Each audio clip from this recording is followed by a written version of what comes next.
heck?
Hey, what's up, Kumai? I think I think that's how you say it. I don't know. But what's up, man?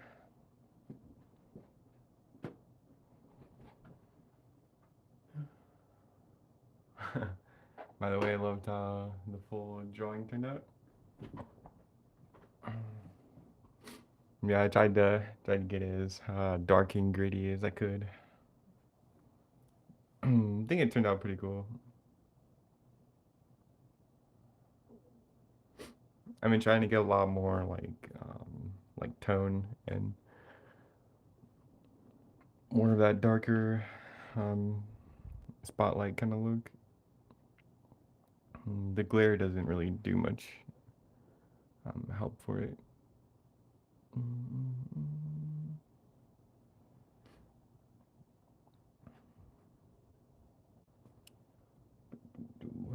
But yeah, I've been trying to add more dark areas and that sort of thing to the drawings or make other things pop out.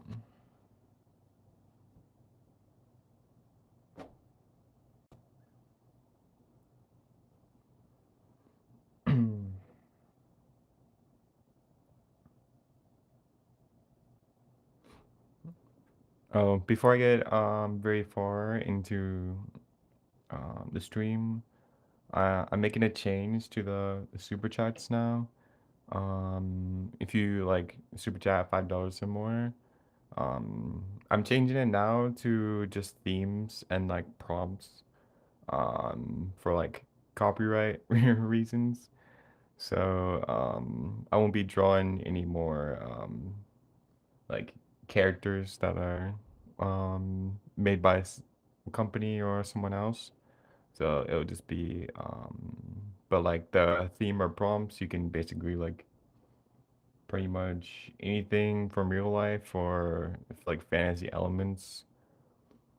So if you like wanted something, so I can still do something like similar to like maybe a character that like one of your favorite characters from a show or something, but I just don't want to like directly go based off the character. So that will help. Then I can actually make individual prints of things.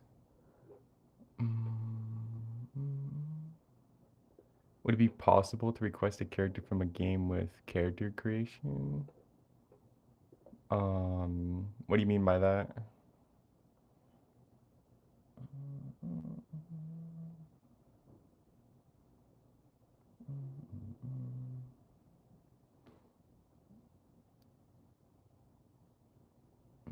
I mean, you can still pretty much request anything. It just can't be like a specific character, I guess. But like if you wanted something from Elden Ring, like you could request like a dark medieval knight with like I don't know, fantasy elements or whatever you're you can think of like and I could still like basically get something similar.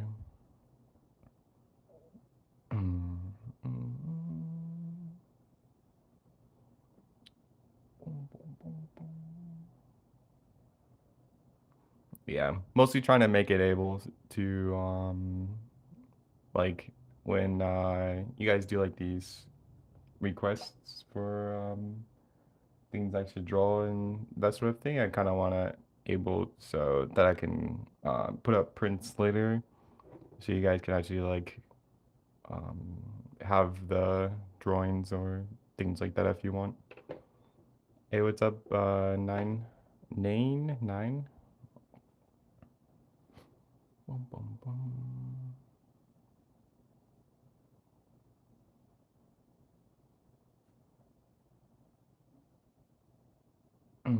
Yeah, I mean, there's still a lot of like workarounds. Like, if you want like something similar to like Sonic the Hedgehog, then requesting like a stylized hedgehog, like that sort of thing, and I could get like I don't know something goofy or just like different things like that.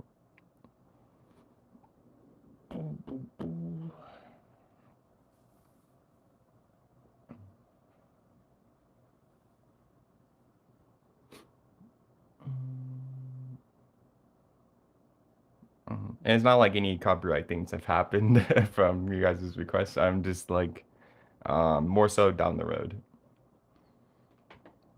since I want to do an art book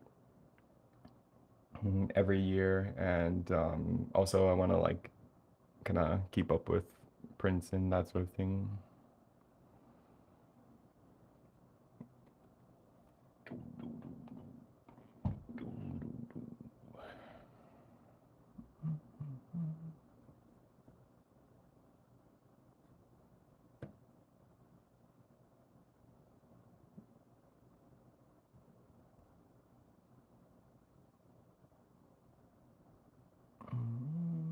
I guess at the end of the day, I'm just trying to keep everything as original.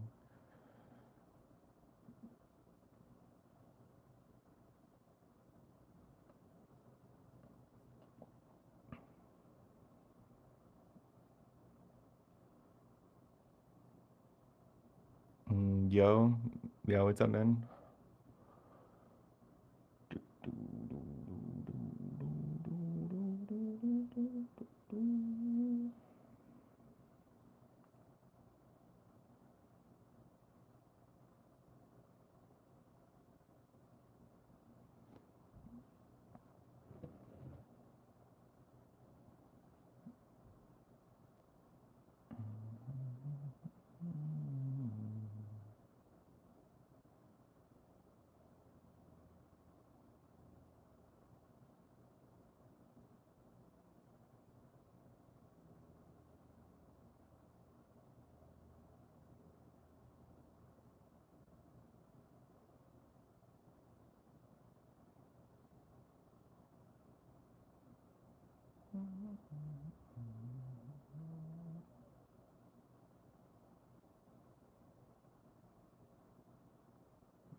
Noise, thank you.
Mm, thank you, Umbrella, for the five. I'm doing I'm doing a new thing with the super chats where I can't draw any like copywritten characters anymore. So you requested Ninja Turtle, but I can still draw a Ninja Turtle, just not like the actual characters, if that makes sense. Mm, so, um, yeah, you can, if that's okay with you, yeah, I'll draw like a turtle that's a ninja, but you can pick something else too if you want. So it's up to you. Yeah, it's fine with me. Okay, yeah, I'll draw. I'll draw a turtle that's a ninja.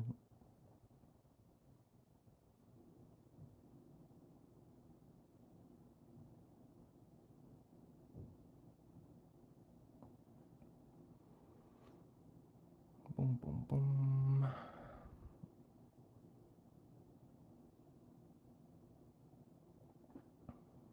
It'll go well with this one since it's a lot of frogs right now.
Thank you again for the five though, Umbrella. I really appreciate it.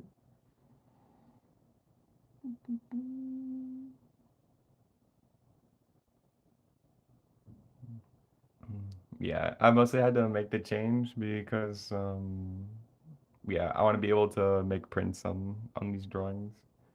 And if I'm drawing copywritten characters, a lot of like legal things can happen if I try doing that. So, what brush do you use?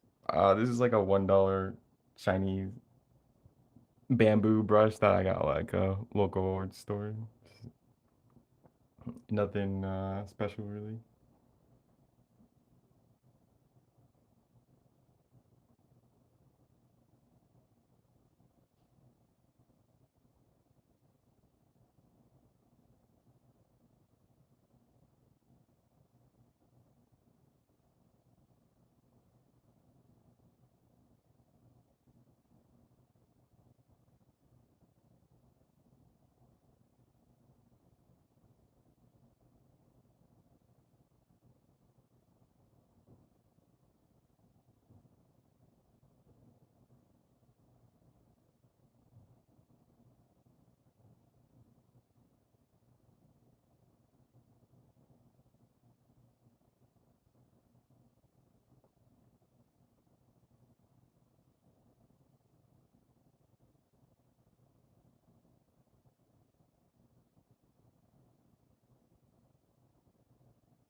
I use Pentel brush pens. Yeah, I actually use them a lot. Mostly in my sketchbook, but I use it on a bigger paper a couple times. You're at work right now?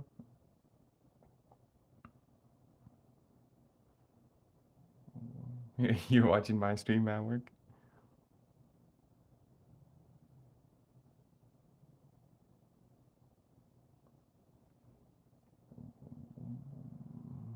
Hope you're having a good day at work, man.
Thanks, man. It's chill.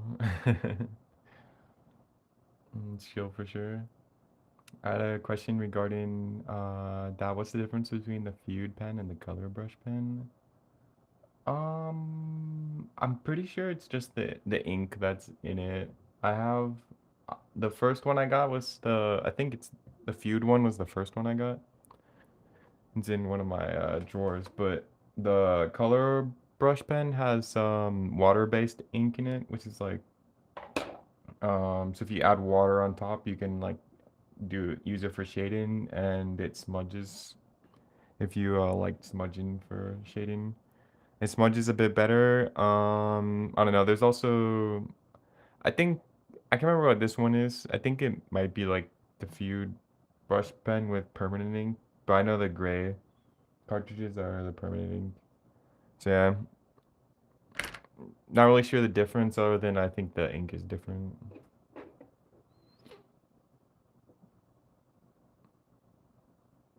My coworker likes your drawing. She thinks you're cute. How does she even know what I look like? I guess there are videos on my channel with a face cam, but like pretty like 2 years ago, I think.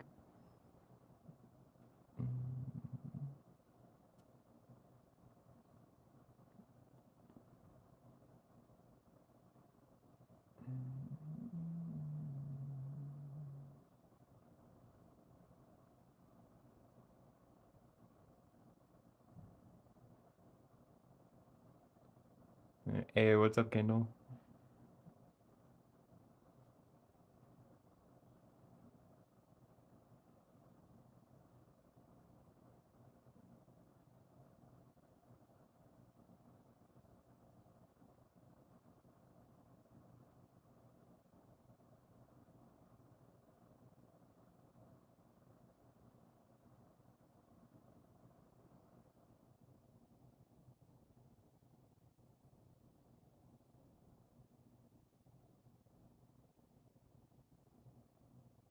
How have I been?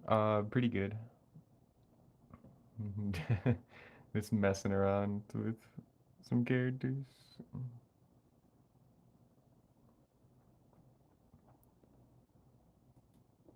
Umbrella requested me to draw uh, a ninja that's a turtle.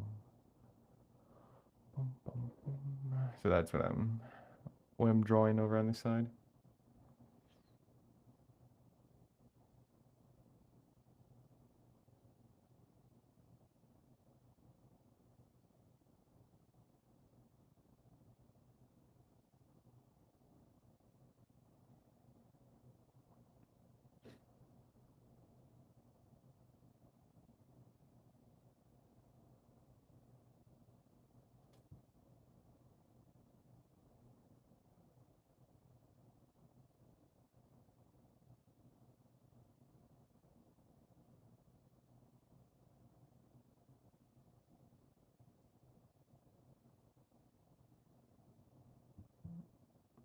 Well, it's awesome. I hope you like it. Mm. It'll look more like a turtle once I add the shell on his back.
My enjoyment from drawing went up like 10 times after I started using brush pens and brushes with ink. Also, I love that. Oh, it's so damn cool. You nailed it. Yes, ink only makes drawing so much more fun. Yeah, I like how like water and ink kind of like they got like a natural movement to them. They're kind of fun. I like that they're like liquidy, I guess.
Yeah, mixing with water to get gray tones really makes a difference too. Are you using colored ink or markers or something for the colored parts?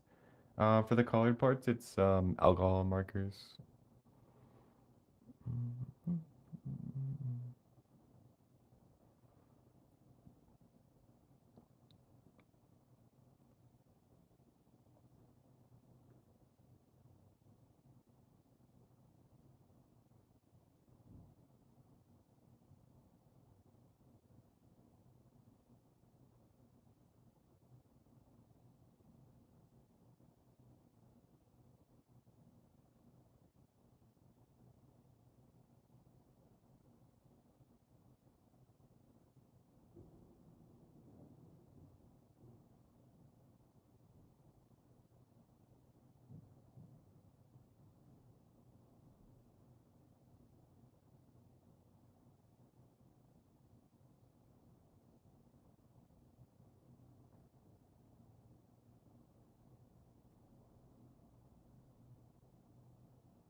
Dun, dun, dun. Sometimes I use ink with a G pen. It's fun.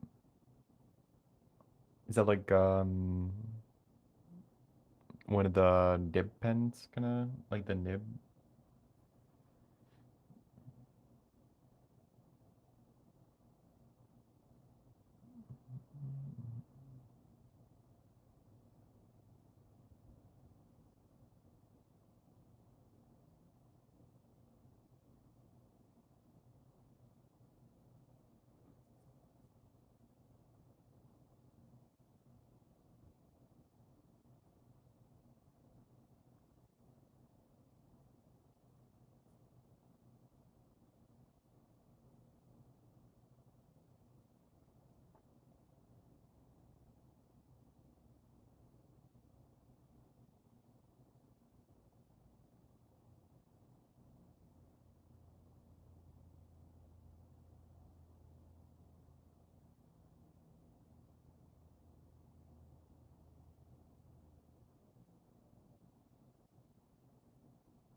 Sometimes I use it's a type of dependent. Okay, yeah.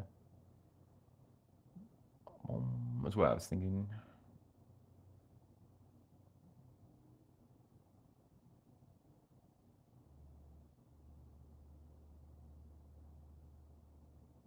Yeah, I've never tried a good one before.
All right, here's your turtle. That's a ninja.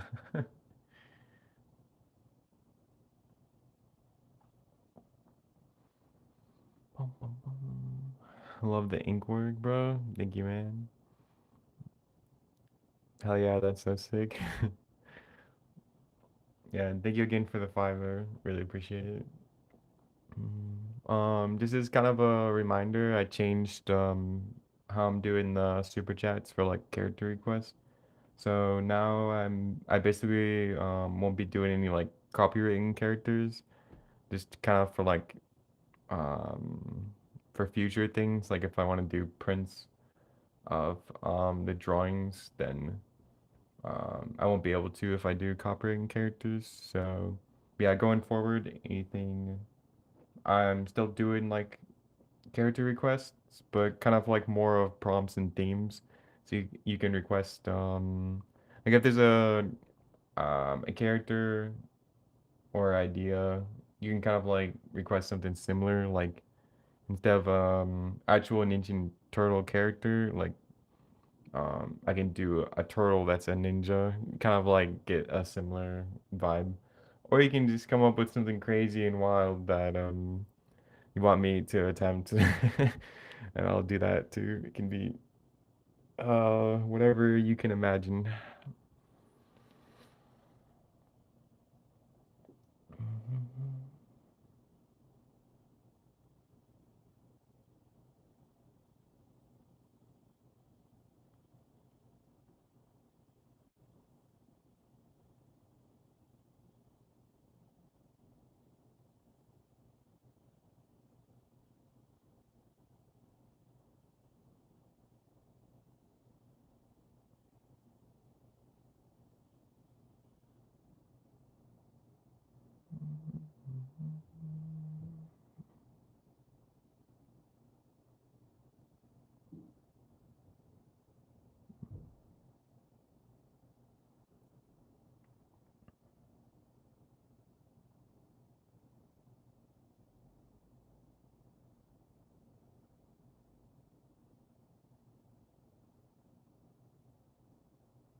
Boom, boom, boom, boom, boom.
All right.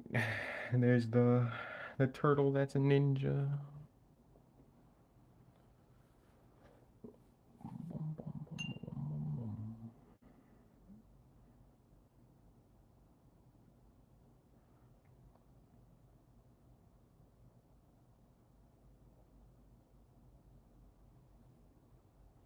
What's awesome with color? Yeah, he's pretty fun to color.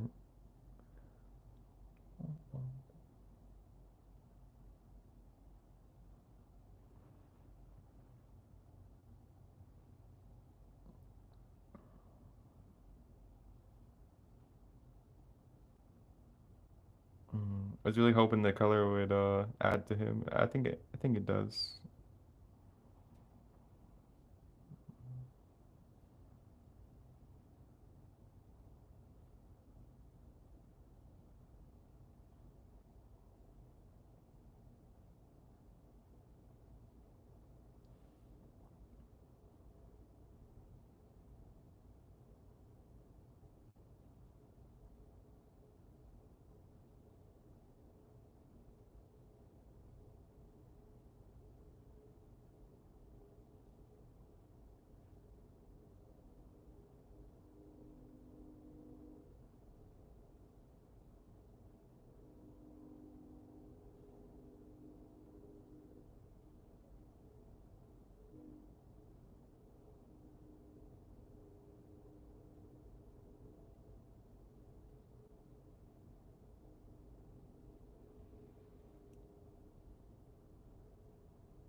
You make it seem so easy. I don't know, man. Just a lot of drawing. Nowadays, I pretty much like draw most of my day.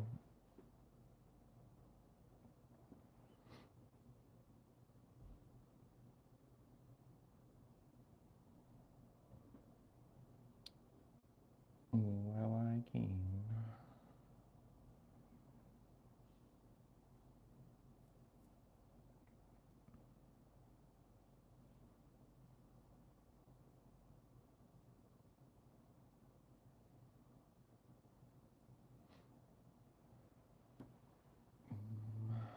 I don't really like feel like it's easy though. There's a lot of little problem solving along the whole time. Each little piece kind of has this little puzzle with it.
Will I do any tiger?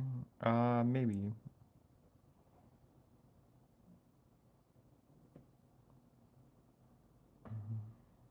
I'll have to see how it plays out. Whenever I'm drawing, I kind of feel like I'm like watching a movie or something, and I have no idea how what the story's gonna be or how the movie's gonna go, but it's kind of there for the ride.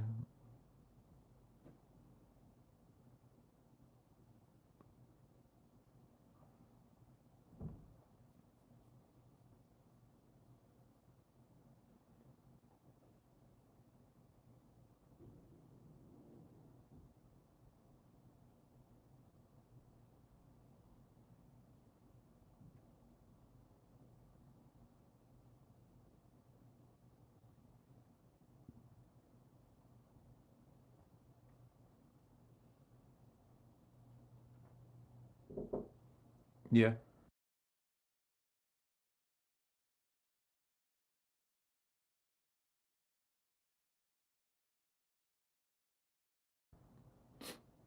I'm gonna have to take a break to eat in like 10 to 15 minutes.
What about the shadows and light? Um, what do you mean by that? Like how I how I go about doing it?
I guess I could show a little bit of kind of what I'm thinking of for lighting.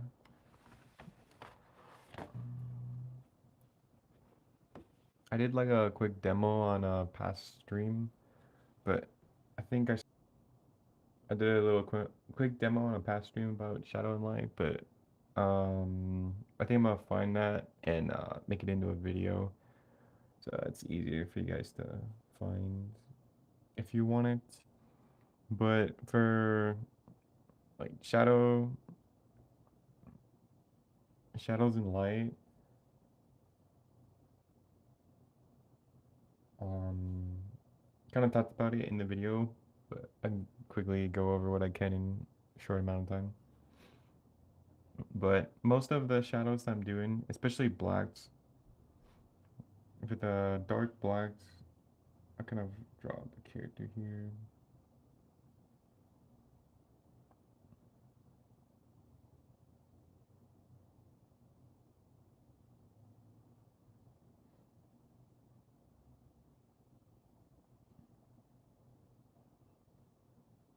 But this is my character.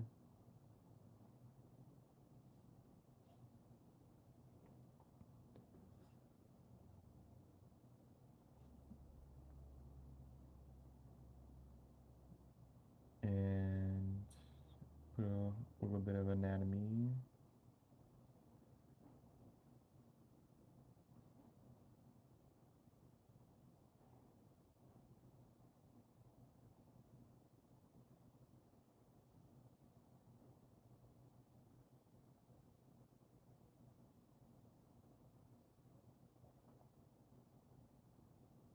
I'm gonna exaggerate some parts so it makes it a little easier.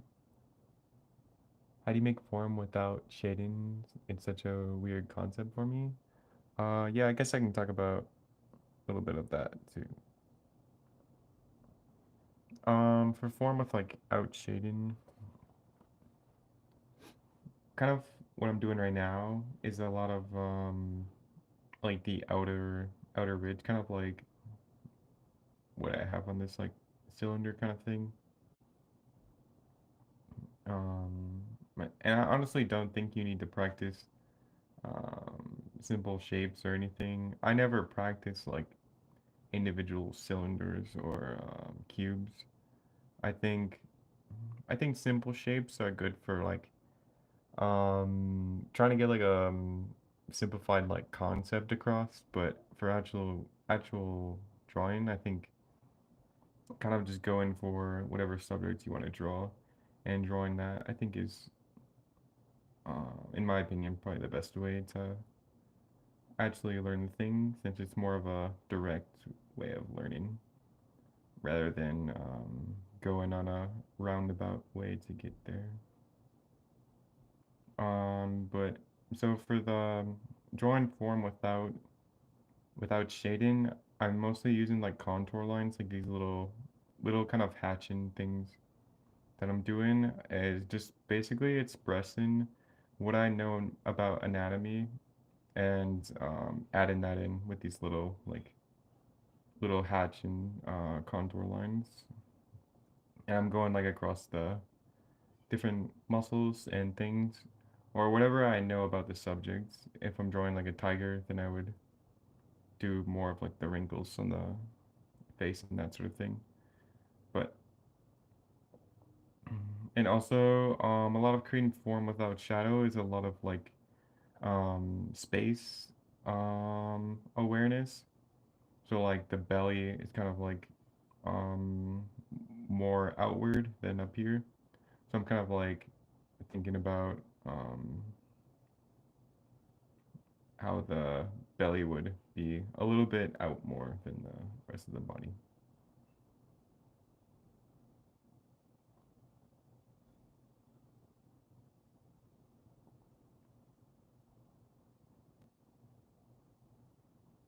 And then I would, to express that even more, then I would do contour lines across the different shapes, really.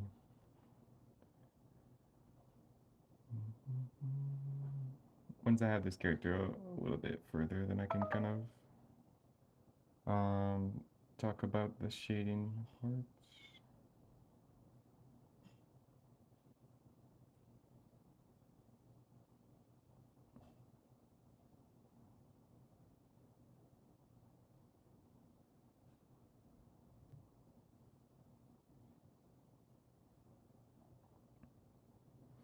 All right. So, yeah, usually when I'm drawing, I kind of have like three different phases. One would be the black and white, which is pretty much what I'm doing now. So I kind of put my different blacks down and mostly focusing on black, white, and detail or line. And then so from here, I normally shade while I'm doing it, but this would be easier to maybe follow along. So I have my lines and different things, and the hair I know is going to be darker, because just the character himself has darker hair. So I would make that black to express that it's a dark value. And then if I really want to express the distance between his and kind of like his cheeks making a lot of shadow underneath, then I'll do a cast shadow, which is basically just when an object is covering the light of another object. So if this smiley face was my light source, and pointing down, then this cube will be blocking and creating a cast shadow. And cast shadows, I like to go make them black or dark as like a more of a cinematic feel. If you've seen kind of like movies, they often will do um, very very black cast shadows and different things. So that's kind of why I do that. And then under the chest here, since this goes out pretty far, then I would want to express that with cast shadows. And then the next thing, ambient occlusion, basically is similar to cast shadows, but like what I just did along the arms here, ambient occlusion would basically be when like two objects are very close together, then and they're touching, then they kind of create a little area of shadow. So more so from touching the other object. Whereas like cast shadow doesn't need to be touching; it can kind of like be above the character, and still like put in a cast shadow onto the character. But yeah, so ambient occlusion for things that are really close together, and those two are mostly what I use now for just the blacks. I've kind of simplified it into just focusing on that. And from here, I'm really focused on just blacks and whites because I think those are the most important for actually like carrying the shadows and different things.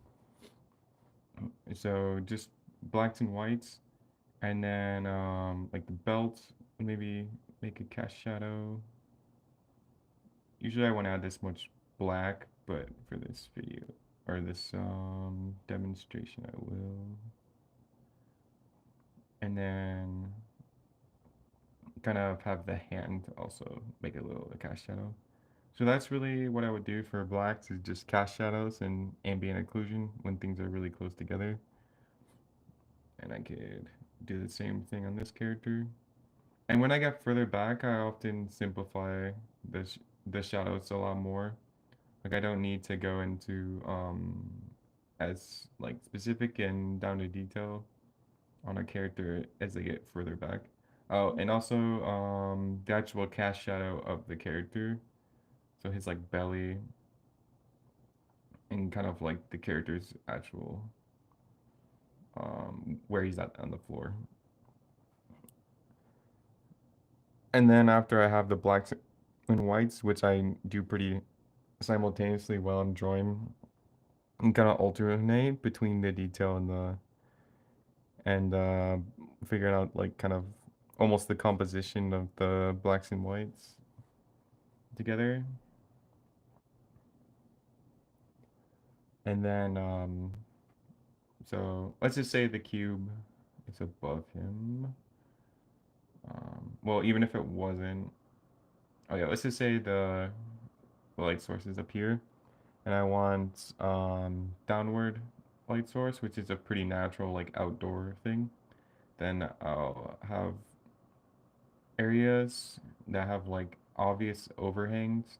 So basically, like the cube thing where something is above and below. So this would be in shadow. And basically, like the nose is above the lower part, so it would create shadow. Same with the lips, and then maybe this lower chin here. And then I would just go through and find any of the little crease in the chest.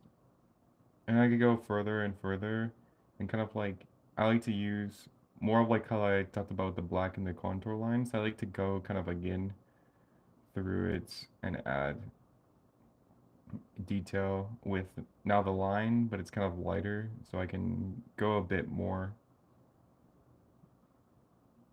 in detail than I could with just the black.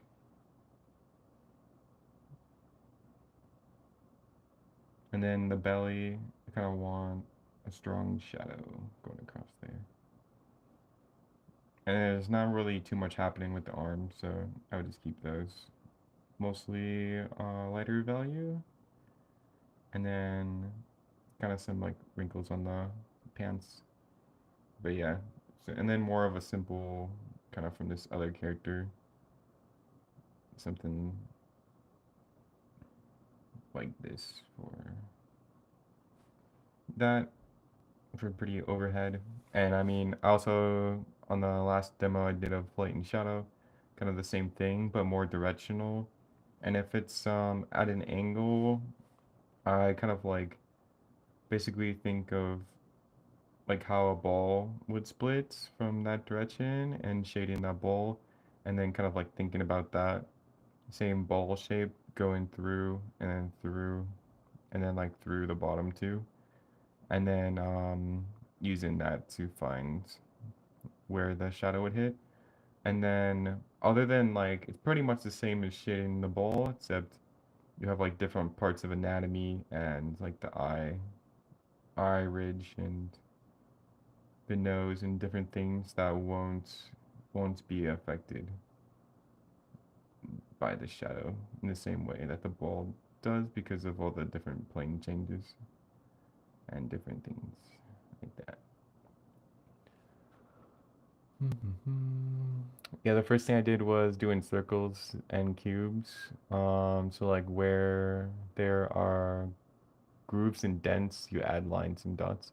Yeah, pretty much. It's like it is a way of shading sort of because they are like little creases, but they're not like very noticeable from far away. So, oh, is there any way I should know how much cast shadow I should put?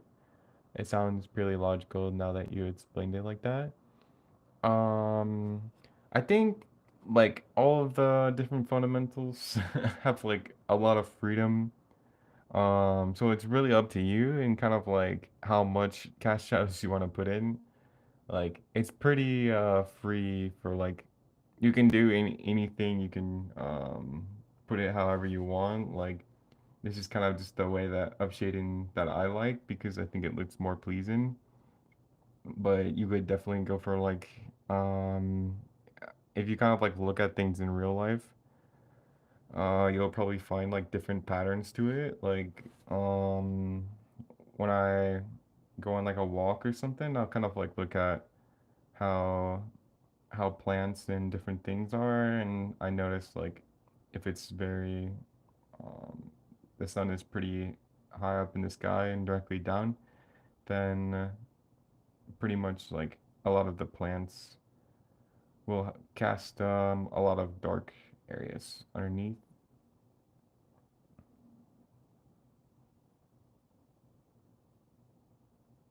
But yeah, it's really up to you how much cast shadow you want to use and how dark you want to go with it because movies often really bend the cast shadows and to make it more dramatic.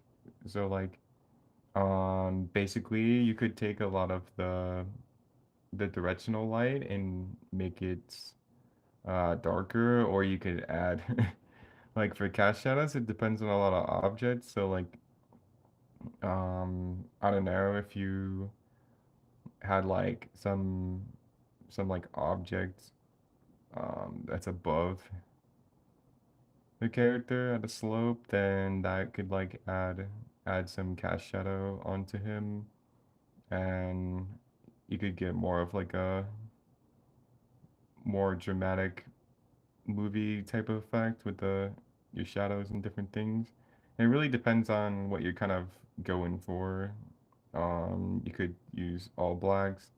And like even what I just said, like you can force cast shadows into your scene. However you want. You can have more directional light.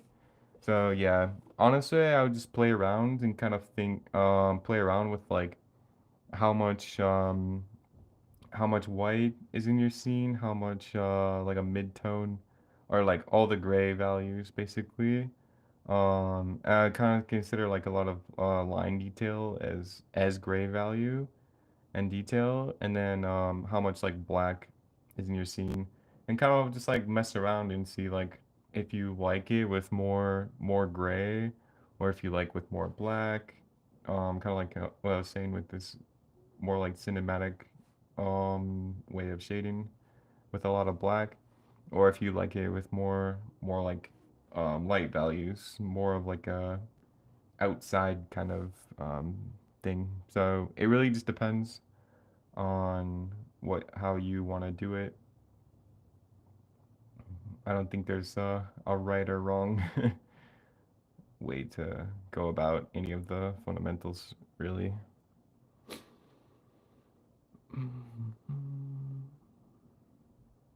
But yeah, hope that helps for lights and shadows. Kind of just how I go about it. There's like a lot of different ways to do it.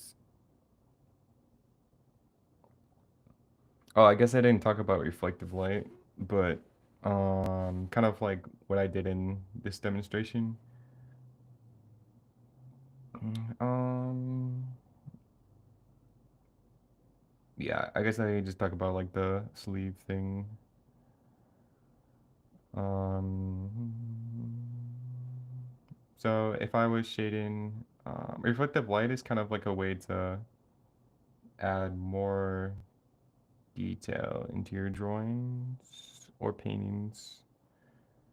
Um, and basically, if this sleeve was like some kind of suit that was black, and I leave a little area for like a some kind of like light reflection, and then basically the reflective light, I kind of like to think of it as like another shadow, but it's being messed with by like bounce light, or like so the sun is shooting light down at the ground, and then that ground is basically reflecting back onto whatever surface. And I like to use it on a lot of things that are very dark. Since with ink it's a lot easier to get that kind of reflective light. It could also be, you know, bouncing off of a surfaces and different things like that.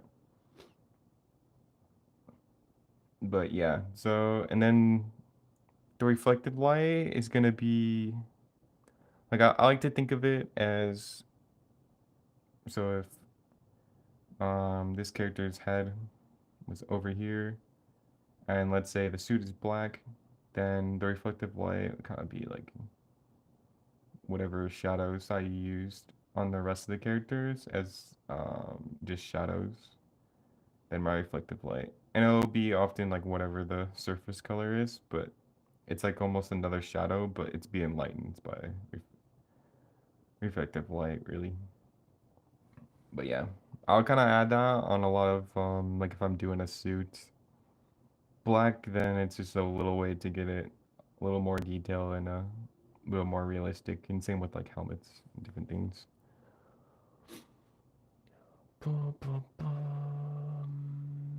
Shadows in general are a big problem for me, so this helps a lot. Thank you. My fundamentals are absolute dookie. Oh yeah, the leather effect in a way. Wait, no, my bad. That's huge help. I had to whip out my notebook since you gave me a lot more, which is amazing. Yeah, hope it helps. I kind of like to group all the fundamentals into like just like one act of drawing.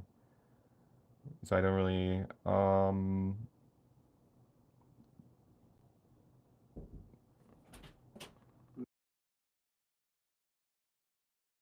right, I'm gonna have to take a quick break and go eat some food, but I should be back after that, and I'll work more on this drawing.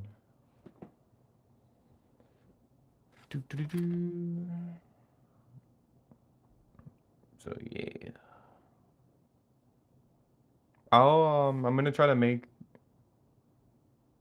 the previous one I talked about on Light and Shadow, and maybe I'll like add that also as like maybe another video. Just if it's in video format, it'll be easier for you guys to find instead of sifting through a long 7 hour stream. What are you eating? I have no idea yet, but how you explain it in such a good way. Yeah, I think drawing is really not that hard. I think it's kind of I think honestly, it's almost a lot of people try to oversimplify it in a way that creates a lot of categories, and then it kind of ends up almost making it more complex because there's all these different steps you now have to do instead of just like if you had let's say you said to learn you told someone to learn drawing and they didn't know anything, one thing they might do is start to like look at like drawing is like kind of like we're mimicking real life things. So if someone goes and studies like from life, I think that's like the most direct or like takes things from life and then implements in their drawings. Like that's like a very direct way of learning, even if you don't know all the fundamentals. But then I think the fundamentals are like we have it so sectioned into like all these different categories now. So then before it was like you just learn from life and then you would be able to basically draw in different things. But now, but we felt like this was too complex of an idea to just like absorb all this information. But now we have all of these different subcategories, and now we have to learn shading, form, perspective, and it just goes on and on and on and on and on. And now drawing has become like this huge thing where it's just really taking what we learned from life and then putting a twist or able to do whatever we want on a 2D surface. So I think it's way too seen as like way too complex because of too much simplifying where it becomes complex again, which is kind of messed up. But anyways, I'll be right back.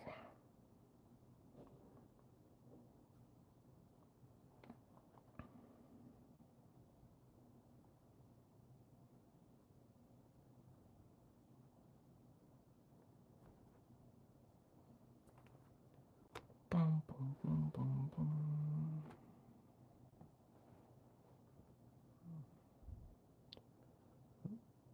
So true. Too many steps sometimes. Yeah, I think once people really get into art, that's when the steps should take place. See ya, man. Yeah, I see ya.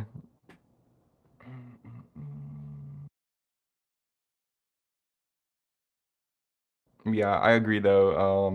It's like all those steps can be like discovered as you go. They don't have to be like digested all before you can learn to draw. Like you already know how to draw if you can draw a stick figure, and this everything just kind of comes as you keep drawing over and over. But yeah, I'm gonna go eat. I'll be right back.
All right, I'm back.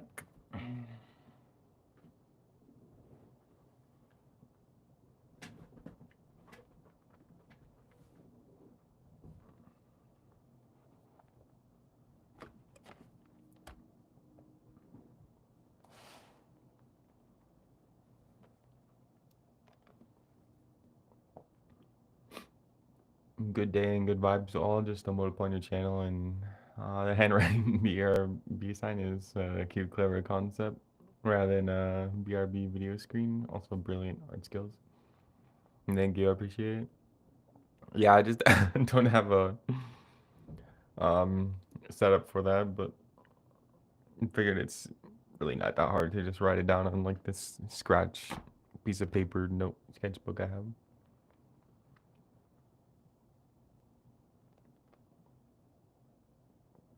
It's my favorite yet. Can't stay. But I hope everyone has a nice rest of the day. Yeah, I hope you're having a good day as well. Okay.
Hey, what's up?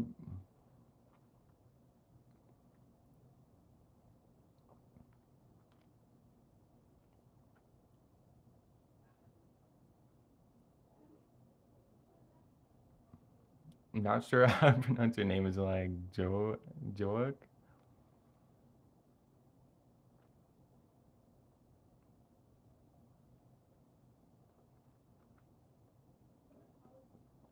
Draw Skibidi Toilet. I'm not gonna draw any like copywritten thing. Sorry, man.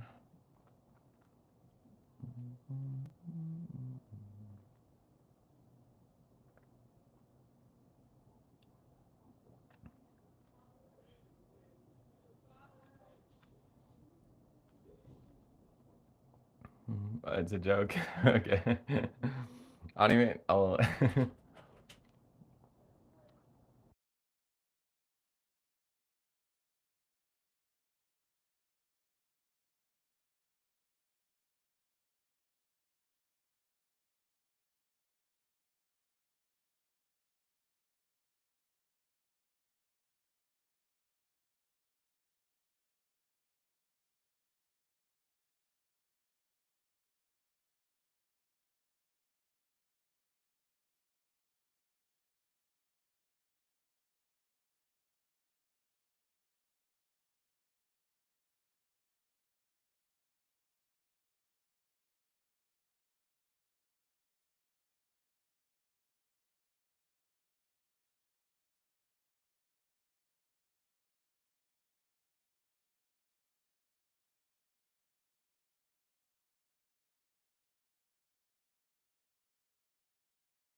do your thing.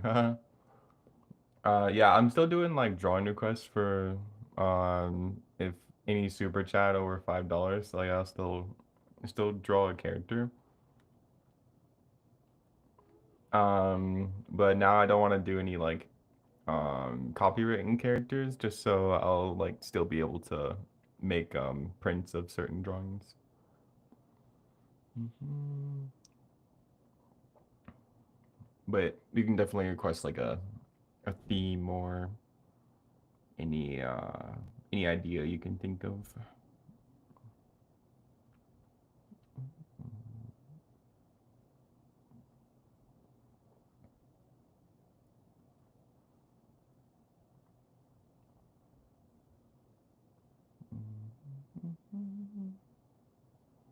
Hey, what's up, S1?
Thank you, Pepsi Cola, for the 5. I'd be curious to see a tactical platypus versus a battle ready alpaca. As serious or whimsical as you want. Alright, I'll try that out. A tactical platypus versus a batty ready alpaca. By tactical, do you just mean like tactical gear, like military gear?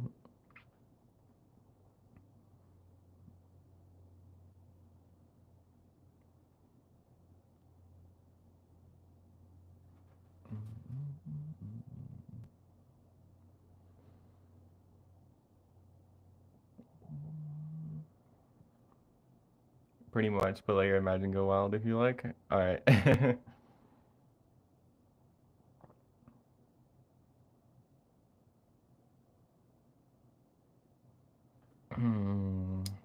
Okie dokie.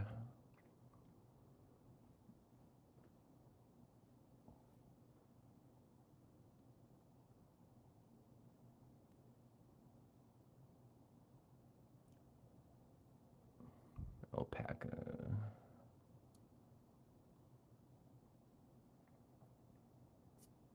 Alright.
I saw your question.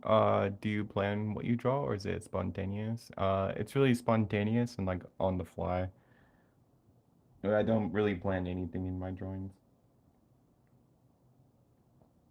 Mostly because I want to have a lot of fun and like I like the discovery aspect.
Tactical platypus.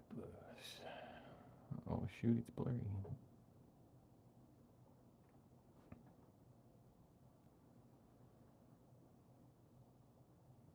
I love doodling random stuff too. Yeah, I think it's the most fun. I kind of like it's more entertaining for me to almost act like I'm watching a movie or something where I don't know what's gonna happen. It kind of keeps me interested. Where if I already know what's gonna happen, I kind of not very motivated to do anything with it really.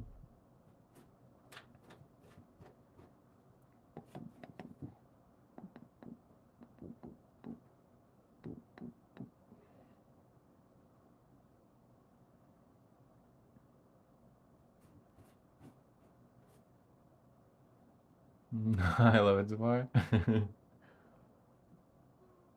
Yeah, I'm gonna. I don't know what I'm gonna do yet.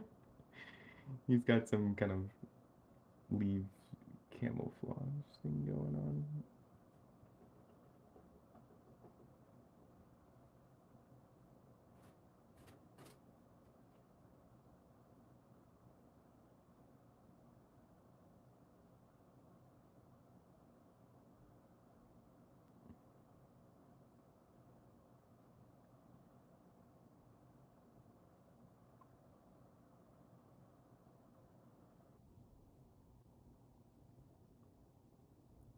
All right, I think I'm back.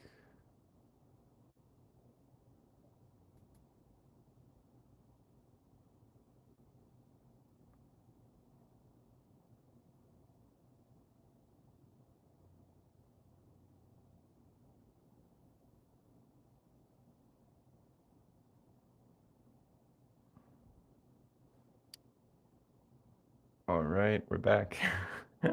Hopefully my phone holds its charge.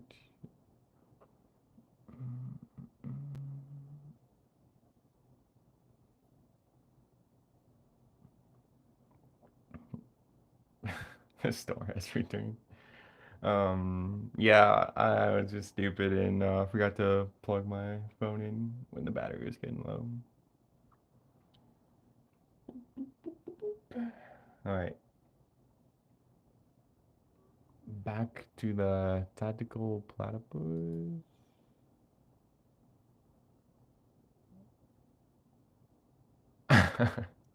The suspense. All right, tactical platypus and a platypus and a battle ready alpaca. Alrighty.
Battle, battle ready opaque.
Geez, my stream is lagging.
Generally, you're so talented. Thank you.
All right. There's the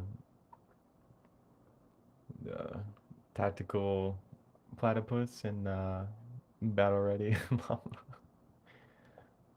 I thought it'd be kind of funny to have the platypus like super geared up, and then the llama just has well, I guess not really just, but it has a battle axe and like no armor or anything. It's just like a more of a normal looking llama.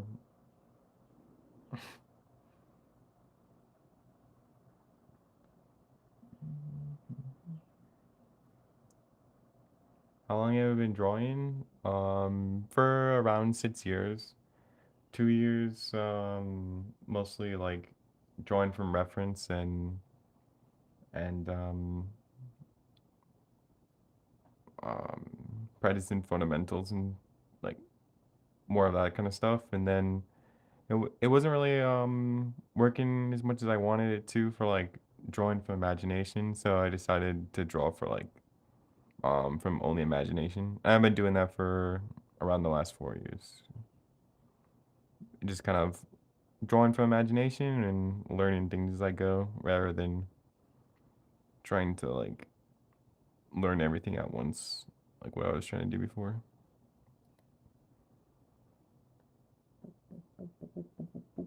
I really adore it. You gotta sell the final piece, slash sell a print. Yeah, I'll definitely definitely try to.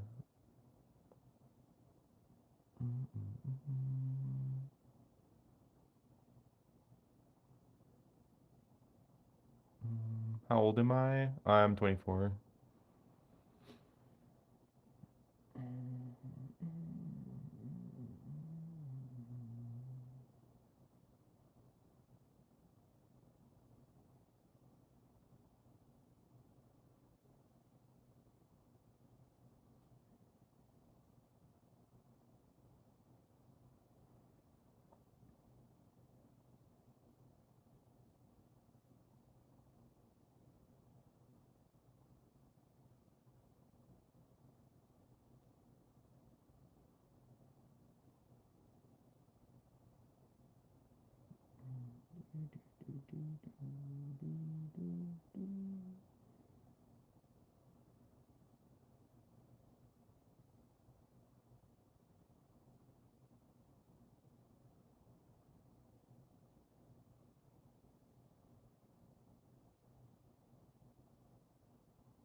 Do I have Instagram? Yeah, it's just the same as it's just my name, the same as all my different TikTok and Instagram, YouTube. They're all just Bryce Colander.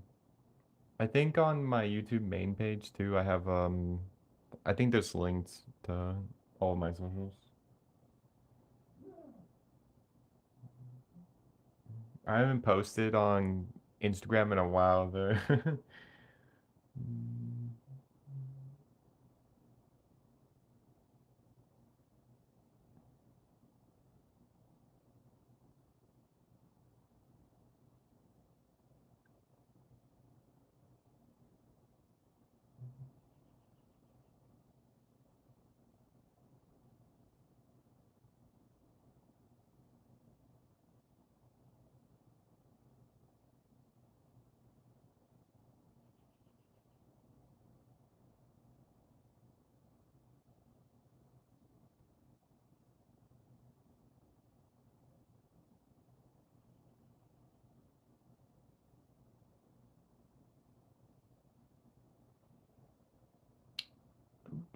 Do you enjoy coloring more or less? I think I like really like coloring. I wish it didn't take so long sometimes, but I think I'm actually thinking of like going more into full color again. Like a couple months ago, I like only did full color, and that was pretty fun. But it mostly came down to like a time thing, because when I'm like coloring, I'm not really drawing, so that part kind of sucks. But yeah, I think if I can find a way to just do it quickly, which I think I probably can, then I might stick with it like long term.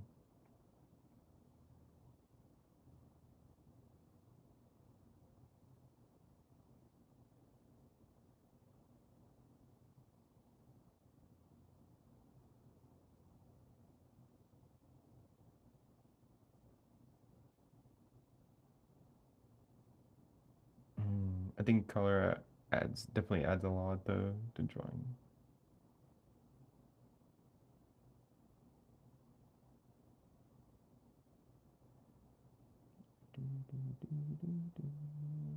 I also need to order more markers because a lot of the colors I like ran out.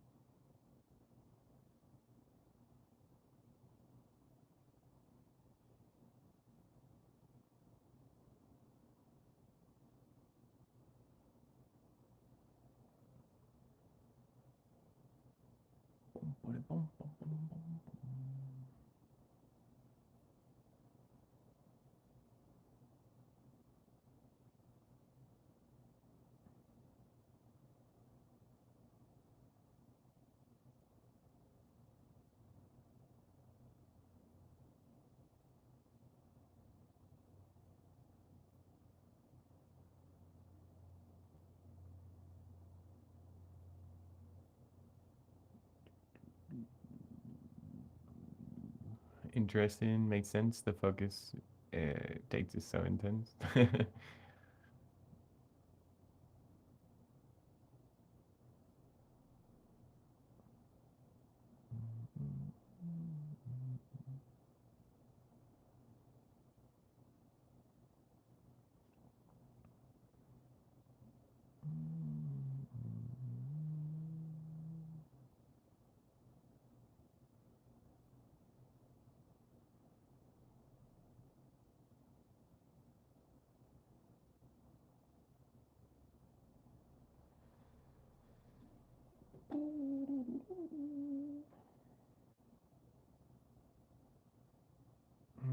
Do you sell prints? I'm working on setting some up.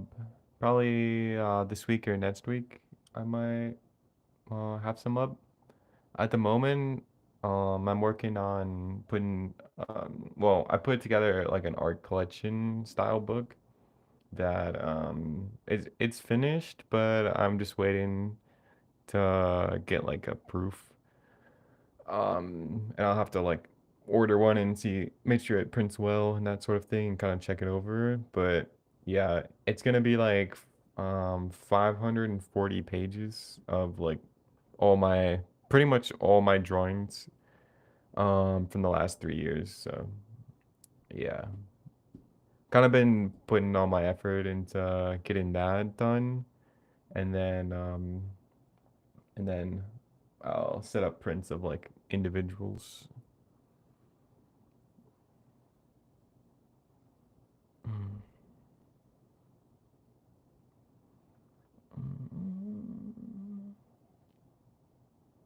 Well, cool. Looking forward to buying it.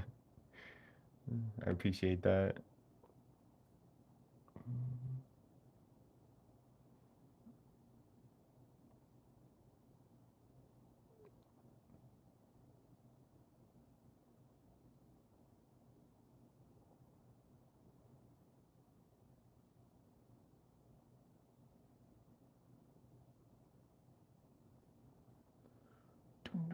Oh yeah, I was gonna add scales and for.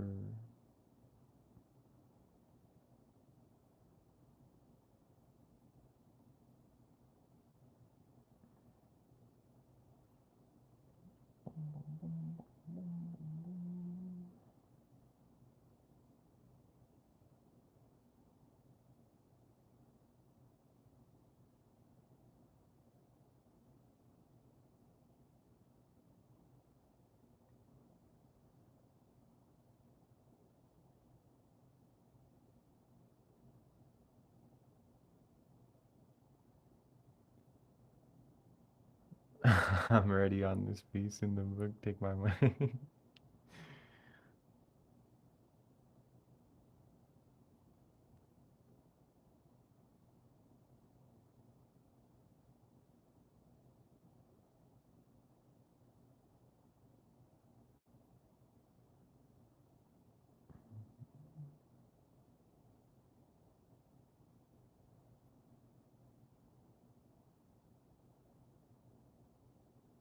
Yeah, I'll probably. Well, I will come out with a video and probably make a post too.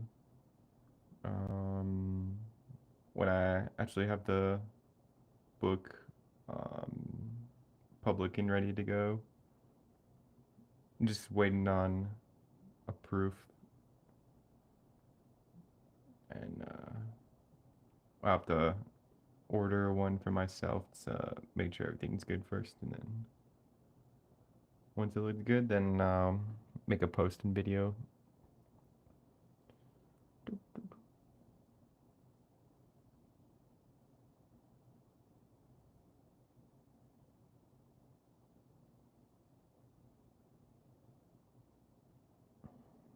Oh, I almost forgot I have a penguin down here.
Once I finish this penguin down here, I'll add some color to those ones.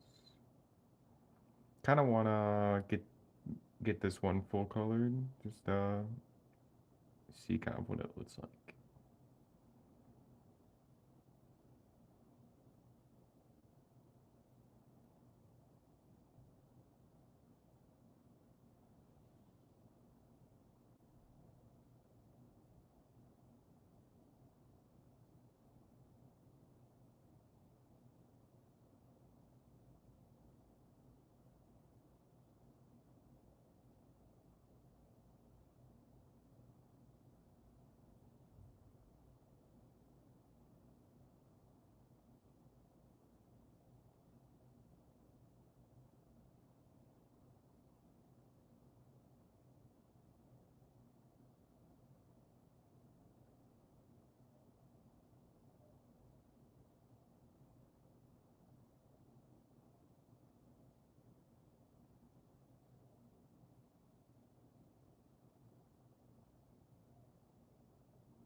I'm also an artist who's trying to get to your level. I just be able to draw so freely from imagination. What did you do to get your fundamentals to such a high degree? Super cool to see you draw so easily.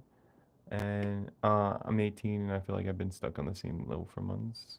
Um, Really, the only thing that I started doing was kind of like the normal way of teaching really didn't work for me. So I kind of had to come up with like my own way to learn really, and it mostly ended up being just kind of like playing around with different characters. I mean, I have one of my older sketchbooks from like a year or two. This is from 2 years ago, I think, or either a year or two ago. But yeah, mostly how I learn is just by like playing around with things. So like, really, when I'm like was learning, I wasn't thinking about anything and just playing around with characters and just kind of seeing how things are and playing them out really. And then through doing that, I learned like little like by playing with anatomy and what I mean, you don't even need like a really strong understanding of anatomy, just like whatever you know can be like built upon. So I would like do these characters, messing around with perspective, but not really like trying to learn perspective, but playing around with perspective, if that makes sense. And just kind of seeing what would happen really, and playing around with like characters, and really like not focusing on individual fundamentals, but just like drawing in itself. So like if you combine all the fundamentals together into one act, that would just be drawing. That's like what I do, and practice in that way, and just kind of try to have the most fun that I can, and like just drawing little characters and any ideas that kind of come on the fly, and just doing that over and over again, and not worrying about really like skill level or any of that. And then over time it just kind of like builds up, and like these are some of the characters I would do, just like goofy ideas like double heads, or just like there's a dude with a some kind of vase that's a part of his head, and a rabbit coming out, or like the dragons that are stacked on top of each other, and just doing this over and over again, and kind of like exploring what I can come up with really, and not really worrying about progression or skill, but just more so playing around. And yeah, it has gotten me like more comfortable with in like being on the paper, I guess.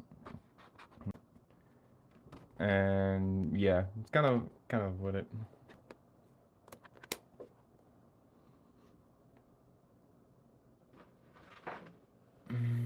That's pretty much like all I've been doing for the last 4 years, is just messing around. Like even on this page, just mess. Like it's still the exact same thing that I was doing 4 years ago, like in those sketchbooks, and just like playing around.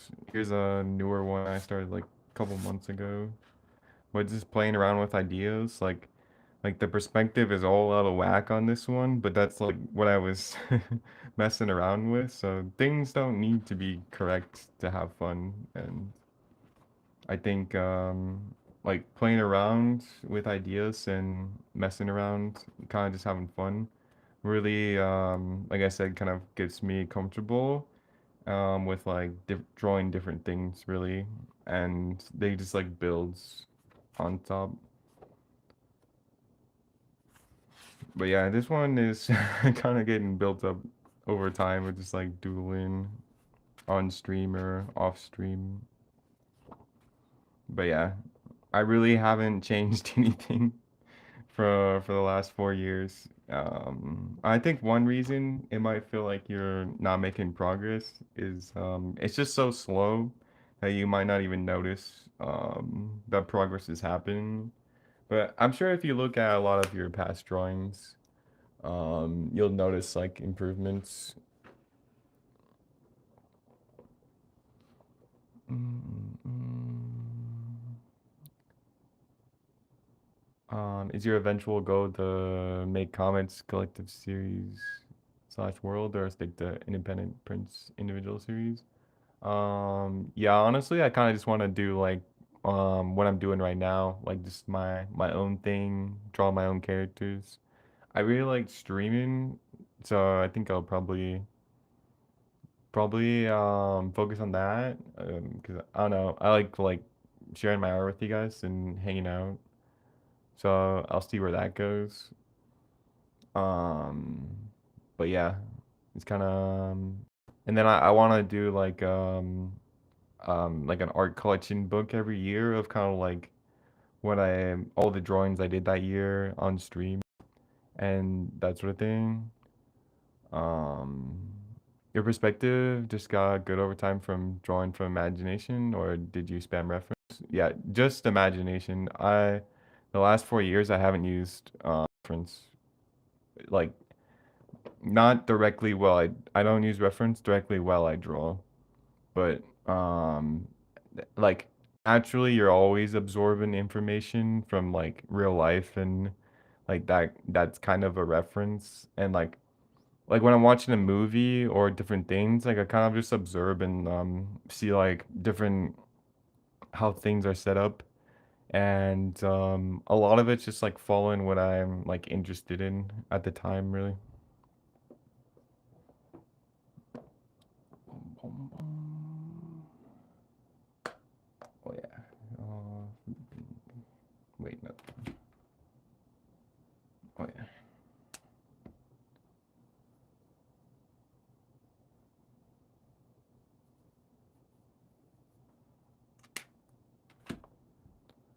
Gotcha. Thank you. Yeah, I really don't think. Yeah, I don't think you need to like study crazy fundamentals as long as you know like of the fundamentals. I honestly think all of the rest of it just comes from drawing and playing around. Like I used to think that you had to like practice all the fundamentals first before you could even start drawing, and that's like really not the case at all. And would defeat the whole point of kind of the fundamentals in the first place, which are just like simplifications of life that can help you create things on a 2D surface. But if you're never even actually using the fundamentals like all together in your drawings and stuff, then it's I yeah, it's kind of not even worth learning it. Bum, bum, bum.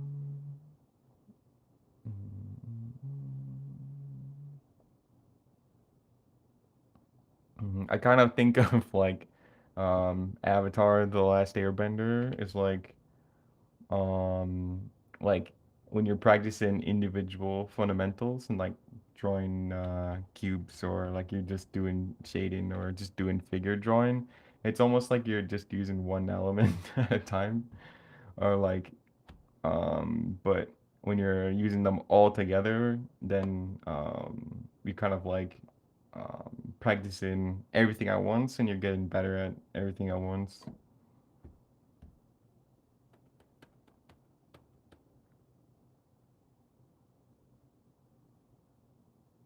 What was I doing? Oh yeah, frost blue.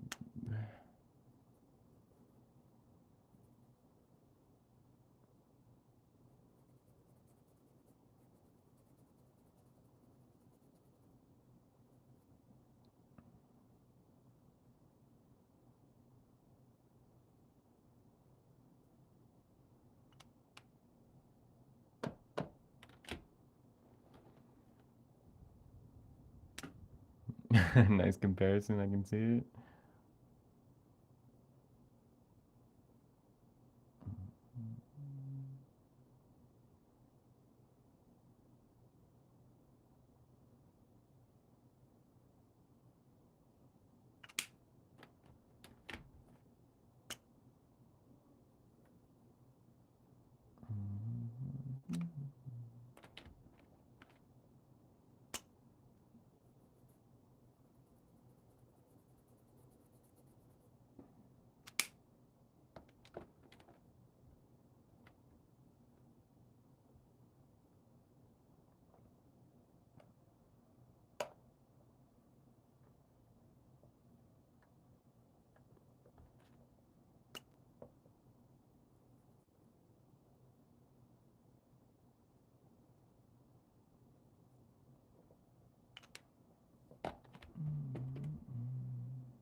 All right, I'll try this color, I think.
example.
Yo, I'm back. I have real questions now. What you need from tools to start high contrast black and white comic drawing? I think really just any ink. I mean, cause like if you like really want to focus on just black and whites, I think getting like some kind of ink with a brush and do like high contrast shadows probably. I think that's what you're like the comic style. Mm.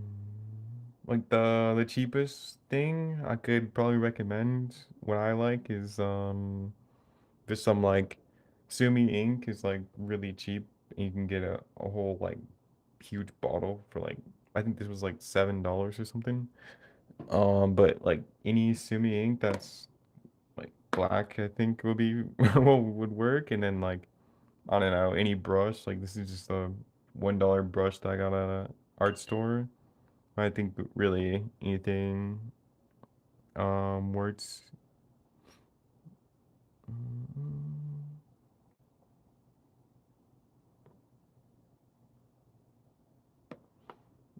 I mean, you could even use like a black marker and get your blacks with that too. There's a lot of different ways. That's exactly what it feels like. Probably why I get burnt out studying art. Most of my art routine, I'm gonna start focusing more heavy on imagination. Yeah, I think like I don't know. For me, that's where I learn. It's from but like mostly because I like only care about drawing from imagination. Like I don't really care about drawing from reference. So there's really no reason for me to practice from drawing from reference because it's not like what I want to do.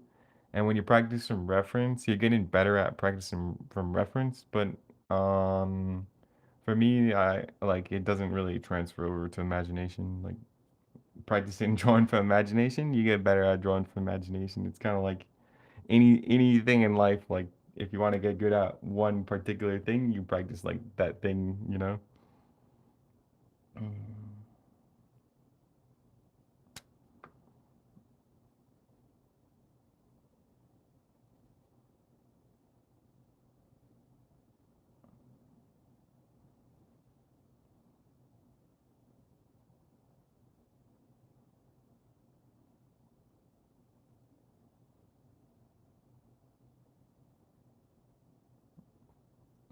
And plus at the end of the day it kind of depends on what you have the most fun with. Like some people do have more fun with just drawing from reference, but other people like have more fun drawing from only imagination, and then some people like doing a mixture of both. It's kind of just whatever you find the most exciting and keeps you interested, really. I think whatever can get you to come back the next day and want to draw again is kind of, I think, key.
Some buttercup yellow.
looking slick. This would be a fun unhinged comic.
Man, sometimes I'll just draw something I don't even know what to do. What is this? Especially when I go to color.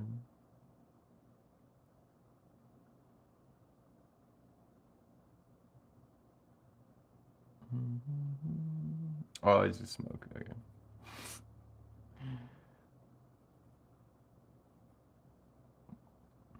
Sometimes, since I like draw a ton of characters on a page, I'll get a little bit confused of what I drew sometimes, like in little parts, and then sometimes I'll find out it was like a character's hand or something.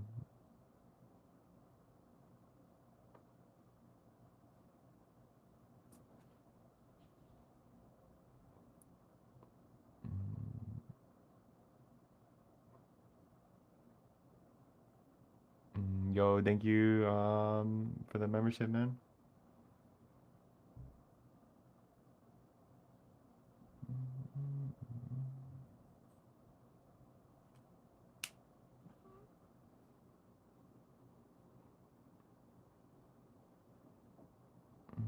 Oh, my mouse died. I think eventually a face cam while you draw would lead to a more personalized connection with your audience, but I understand if you prefer privacy, general anonymity. Um, yeah, I mean, eventually I'm planning on like probably upgrading to a better setup where I can have a face cam, but like right now I'm just recording off my phone and it's pointing down at the camera or at the page. So it's not really like I'm trying to hide my what my face looks like or anything. It's just I only have one camera at the moment. So yeah. But yeah, eventually I'll probably have a better setup for that.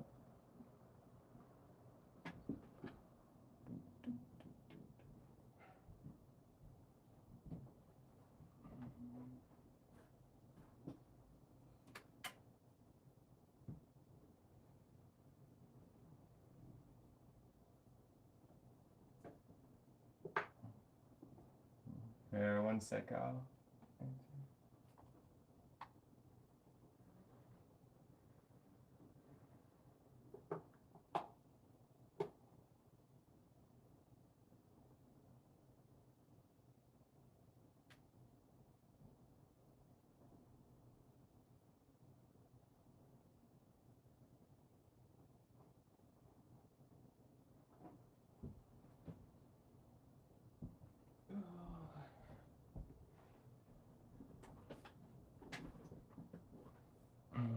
Dun, dun, dun. Do you use reference for like the tools and suits or everything is from memory?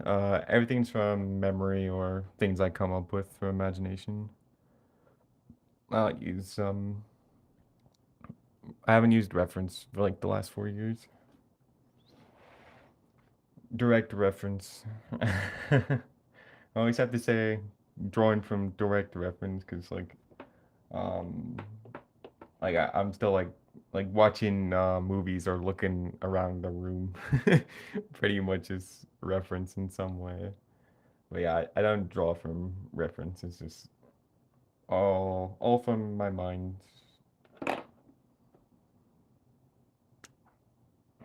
I gotcha. Building up. Yeah.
Yeah, I've always drawn strictly from reference, and if I try without it, I would give up after 5 minutes. Um, I don't know how you all do it. I don't know. It's like the only way I can like really draw and learn, um, and kind of like the whole reason that I draw really is the imagination part. Just kind of what I have fun with.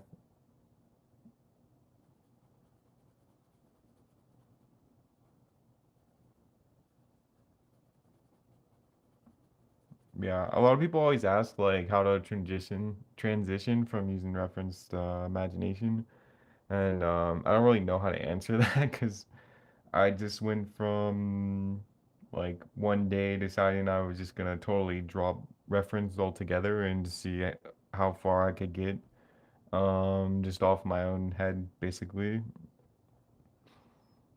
So there really wasn't a transition other than like straight into it.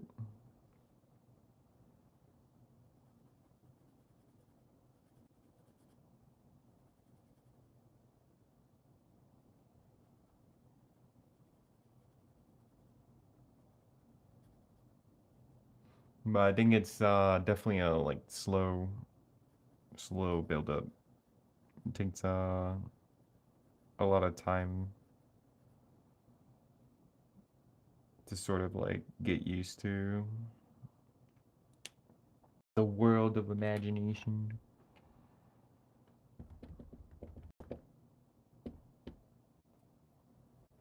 Let's gonna use red.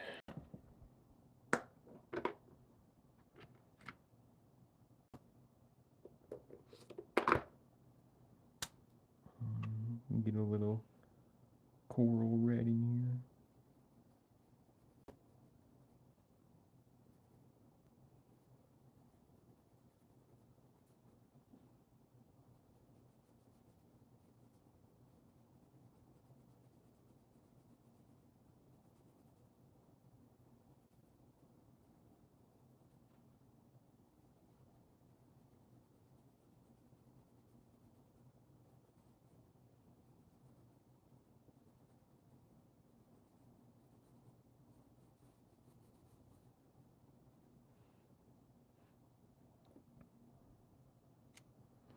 Every time I move my hand, I'm scared I'm gonna bump my whole container of ink off.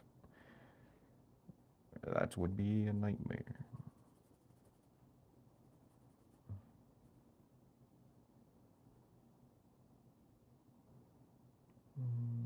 I've thought about like what would I even do if I drop my whole bowl of ink on the onto my carpet.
And coloring's kind of nice. I feel like you guys will actually be able to see some of the things.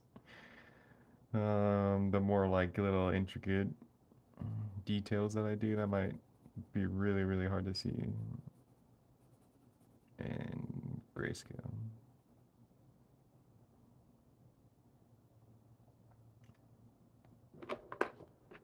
Um, Did you use like reference at all after you decided to stop, or just completely cut it out? No, I just like completely cut it out because I was really mad, or not really mad, but like frustrated that I wasn't like basically I only wanted to get better at drawing from imagination, and I thought to do that I have to practice fundamentals and practice some reference first, and then that would get me good at drawing from imagination. But every time I tried, it just never translated. So I kind of just um, decided to go all in on imagination. As a writer, I once spilled my chocolate milk on my laptop, destroying it and losing 300 unsaved pages written. Blamed avoided milk for years. Holy dude, that is sad. That's crazy. Was from an innocent chocolate chocolate milk, man.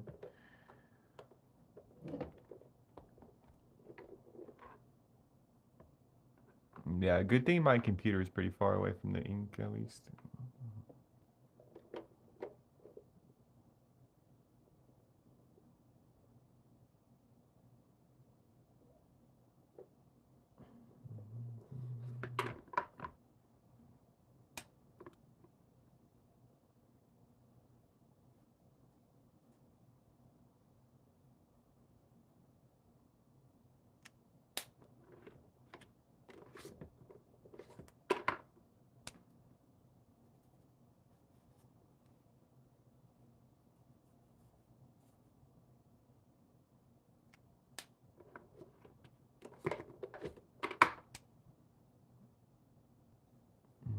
Yeah, I'm right where you were at right now, low key frustrating.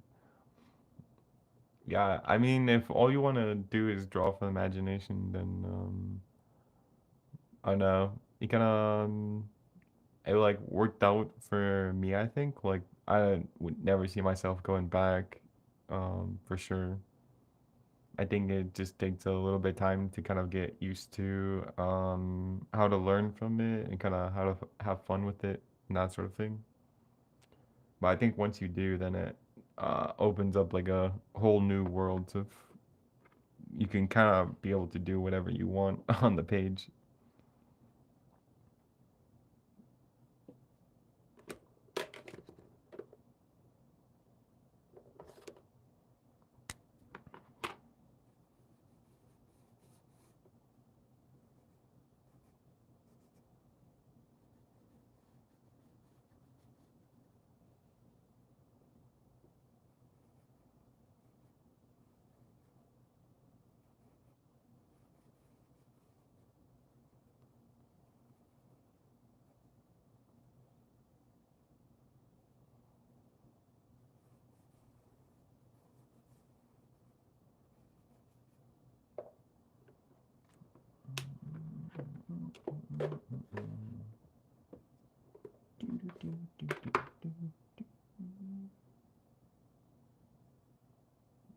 Oh my goodness.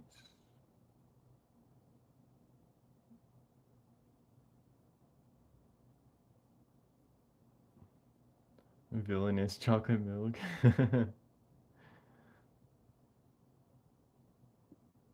Yeah, what do you do to make that chocolate milk so mad at you, man?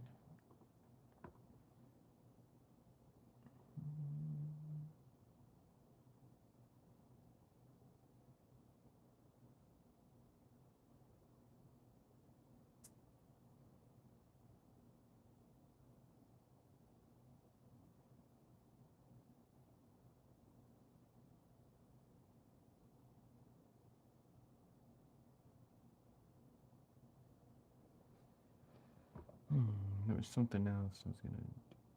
Oh, oh yeah.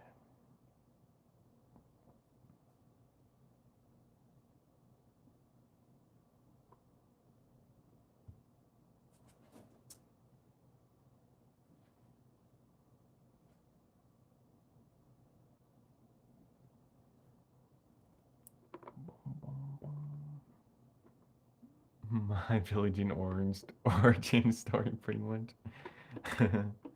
Yeah, that sucks, dude. 300 pages.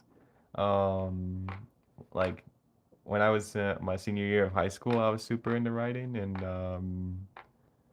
a few of my like stories, like drafts, I guess, were like around 300 pages. So I definitely know how much work I guess it goes into actually writing that amount of pages.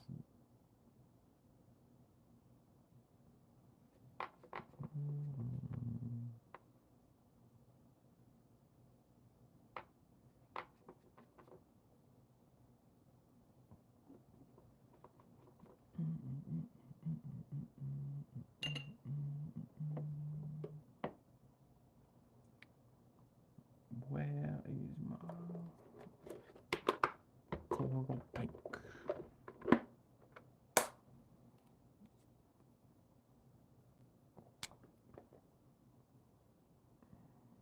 Yeah, coloring definitely takes a lot longer, but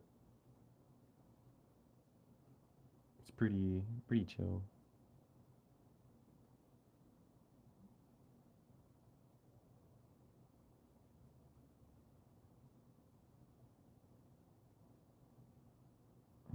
Not really anywhere I need to be right now, besides here. So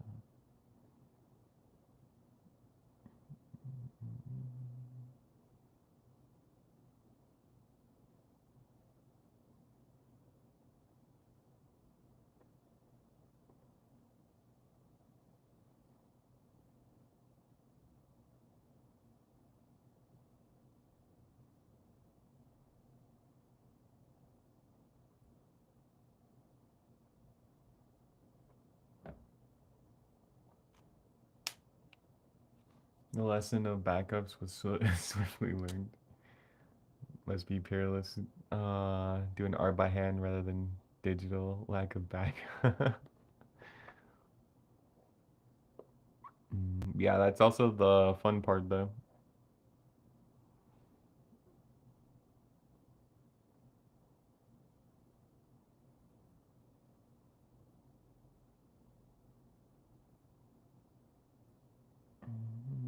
Makes it more precious.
All right, I'll color the get on to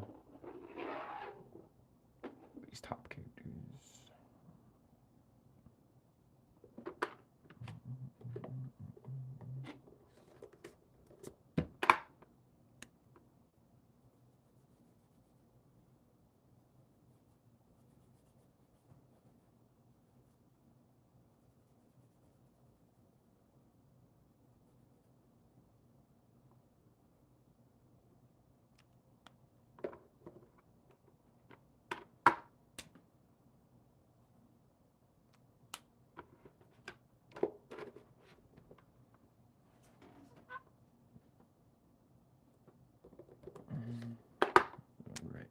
Buttercup yellow.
Alright, and then frost with pastel.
What would you call this art style? I want to try to do the samurai stuff you did.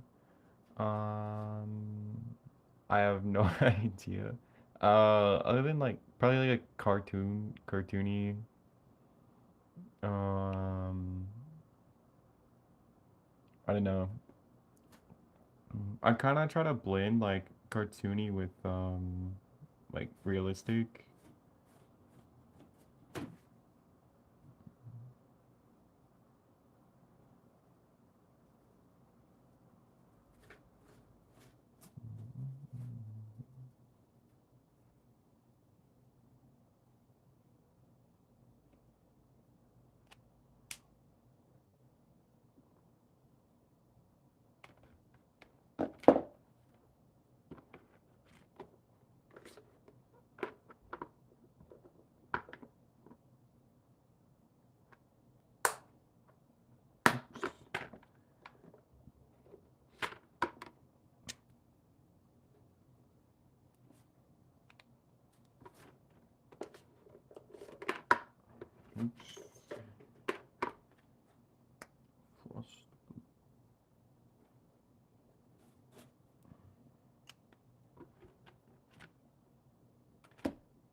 Your style reminds me of Akira Toriyama style.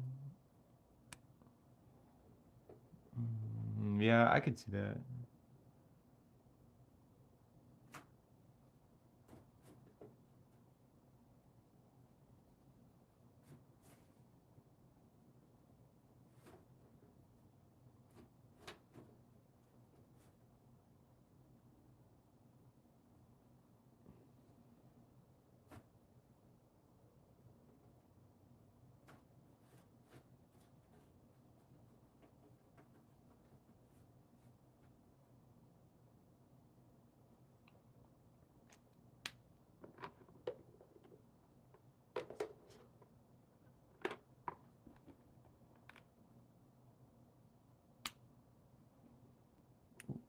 Wrong side.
Maybe I should get darker brown. Maybe walnut.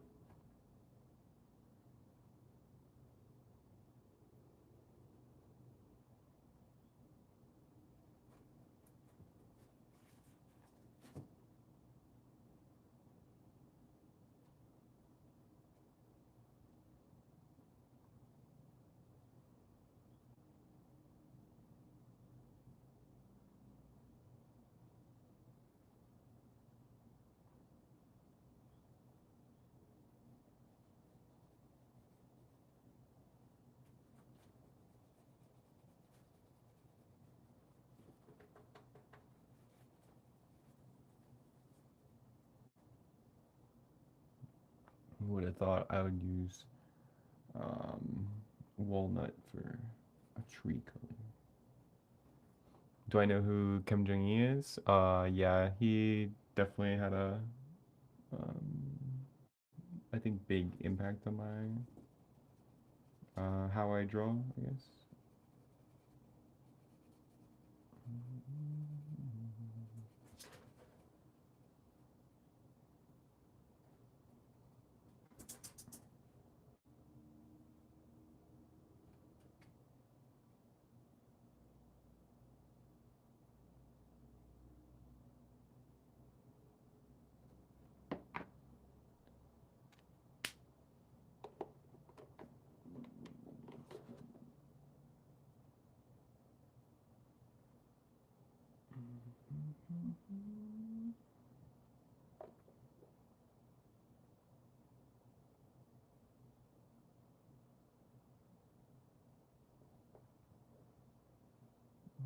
Vivid green.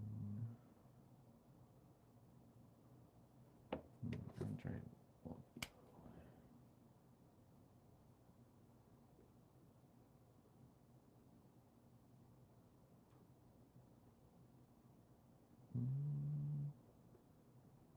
Maybe.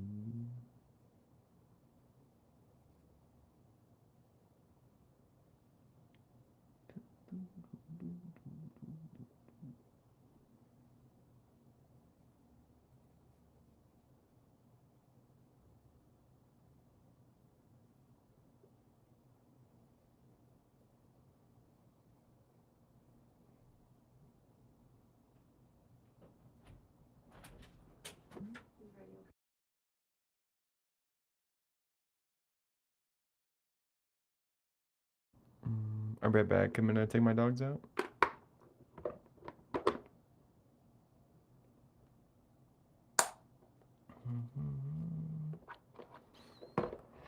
Yeah, Kim Jong Un could be a good artist for um, drawing from imagination.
All right, I'm back.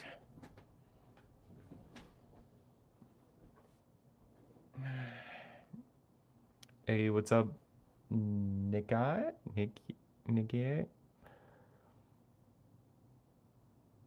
Sorry, I don't know how to say your name.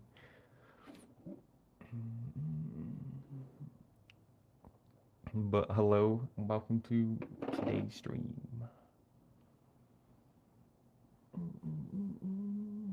How are you? I'm doing pretty good. Trying some experimenting around with color. I can call you Nick. Oh yeah. Welcome back. Yeah, thank you, Pepsi Cola.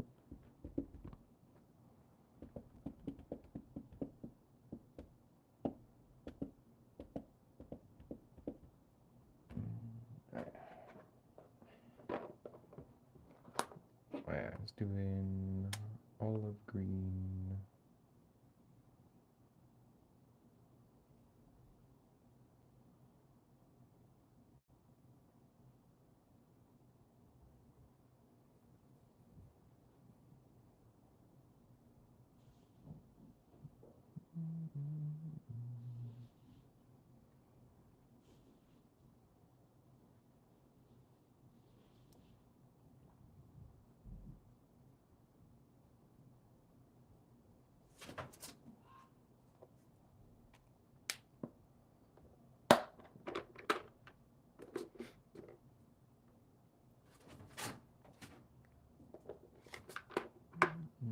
You have subscribed.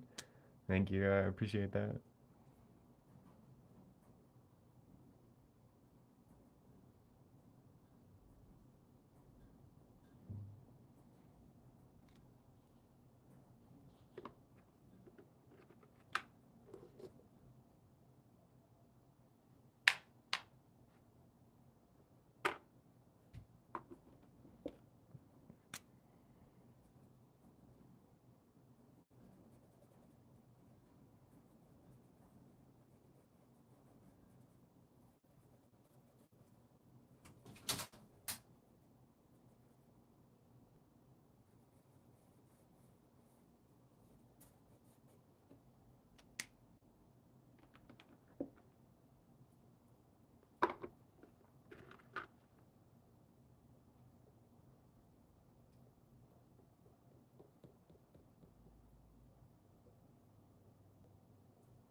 I've lost my olive green. Sorry. Looking for the wrong color. It's all yellow.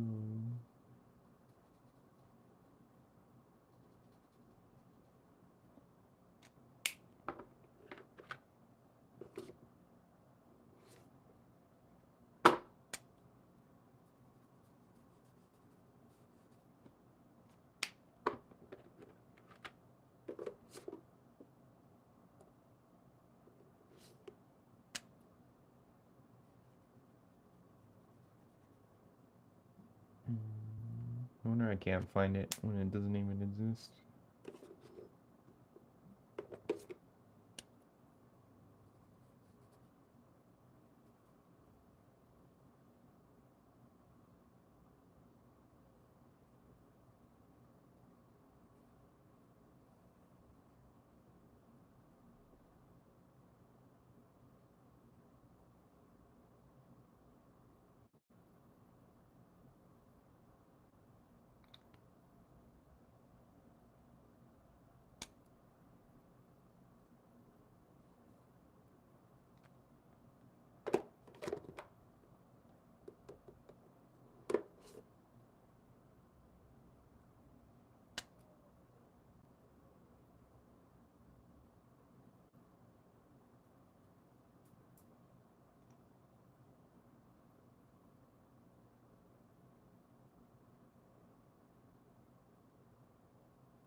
It's too bright.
Alright, there you go, the full colored of the tactical platypus and llama.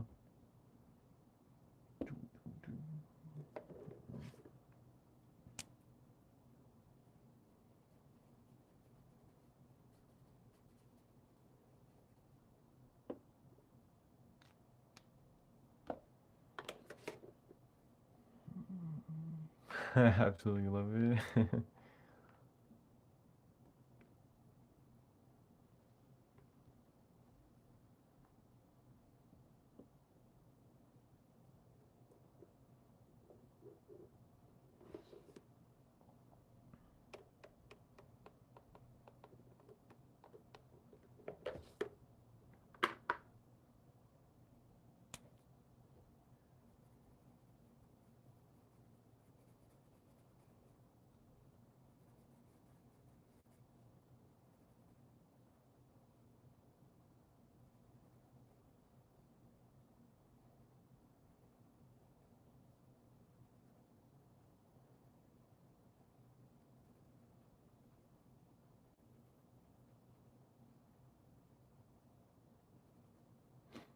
Yeah, I think they turned out pretty cool. Like a great cover piece. I need a comic series now. Definitely will buy this piece if you sell it one day. Mm.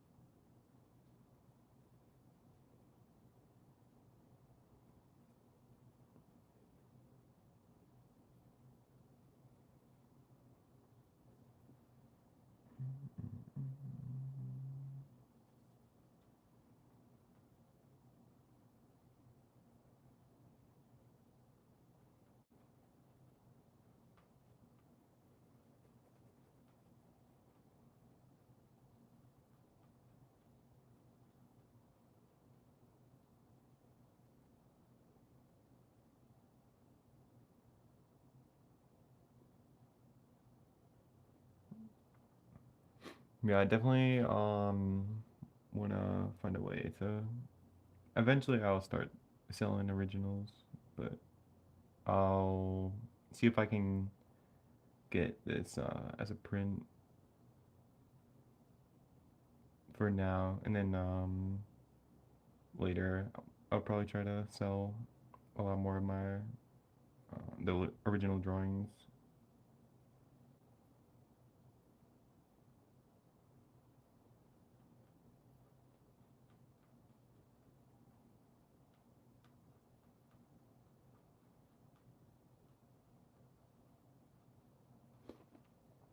I wish shipping costs weren't so insane from going from country to country.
Trying to draw right now, but I don't know how to draw from imagination, not to keep you from your drawing, but how do you even start? Um, yeah, one thing whenever I'm starting a drawing, some of the things that I kind of do, um, like when I'm drawing from imagination, I kind of like to let things happen, and I'm not like trying to get anything off the bat. Sometimes I'll go in like if I watched or learned a lot of like things about like I watched like a documentary on like samurai and different things, then or like if I just learned a big chunk of information, then I'll kind of like go and kind of jot down different things. Like there's a samurai thing on Netflix, like a documentation of history of Japan and that sort of thing. So like I would kind of jot down like one of the helmets I thought was cool had this like visor that went up. So then I would just kind of like start doodling and to the best of my ability, getting something that looked like what I saw. And I don't usually like get it the first time. And even if I do, there's always something that can be better on it. So I just kind of like go for it. And I find a lot of times if I am going for something more serious, kind of having, especially like armor or something, then I'll kind of like draw a more goofy like character to almost place this armor on to make it a little less daunting, I guess. And now since I have like a very cartoony character, then it kind of gives me a little more freedom. So now when I go and start doing the rest of the armor and different things, I'm really not worried about perfection, but more so just taking what I can get out of the experience, really. Um, so that's kind of like one way that I go about if I'm more so targeted learning something that I saw or like I was like really interested in this armor, so then I would go kind of after I'm done watching and go and basically play around with that new idea that I can kind of add into my mini worlds. And then like, so the other day I saw um, how the armor can kind of like sit up on the side there. So now I kind of like add that little feature that I learned. And a lot of it is like little pieces at a time.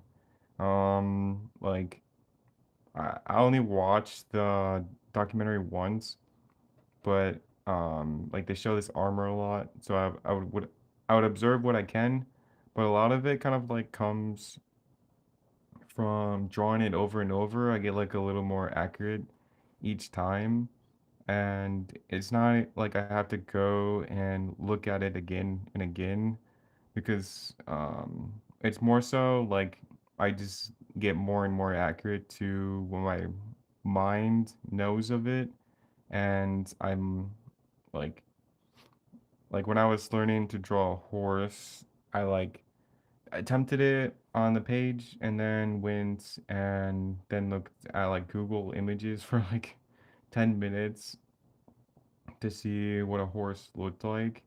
And then I went back and I haven't really looked at a horse since. Besides like I looked at like one YouTube video of like horse anatomy, but other than like a 10-minute video and 10 minutes Googling, like all of it is just taking what I know of a horse. And there's like a lot of info that doesn't directly like come up when you're drawing. Like if you draw something and it doesn't look like the subject you're trying to draw, it might just take like more repetition over and over. And like you don't always have to like go back and keep looking at reference over and over. It's kind of just getting used to the subject. And a lot of times I've like learned like tigers, I never looked at reference to learn tigers. It was like 100% off of just what I've seen, and more so like 95 or like 90% of what I learned from tigers is just purely drawing tigers and making little adaptions each time that I draw the tiger. And that's kind of how I go about like anything is just like for me to learn a horse, most of it is just I go and draw the horse and it turns out a certain way. And the things I like about it, I add on to the next one. And the things I don't like about it, then I kind of like change on the next one. So it's a lot of like micro adjusting until I get something that I'm a little bit happy with, more happy with each time. And then yeah, same with like samurai and different things. Like for like 2 years, I was kind of drawing just samurai without even knowing fully much about them. But just learning from pure repetition and gaining comfort. But other than going off of like a subject that I'm interested in, I'll just kind of like start. If I don't know what to draw from imagination, I'll literally just like start placing lines. Like I've done it on stream a few times, but I'll just like place a big kind of like ink blob down, and then I kind of like think what this could be or what it could look like, and it kind of like almost generates something down on the page that I would then kind of like think of a fun way to work around it. But yeah, and then I could like make this into I don't know, some kind of like night or different thing. But yeah, that's like kind of one way that I kind of start some things if I'm like really have no idea and I just want to like start on the page. I just have no ideas at all.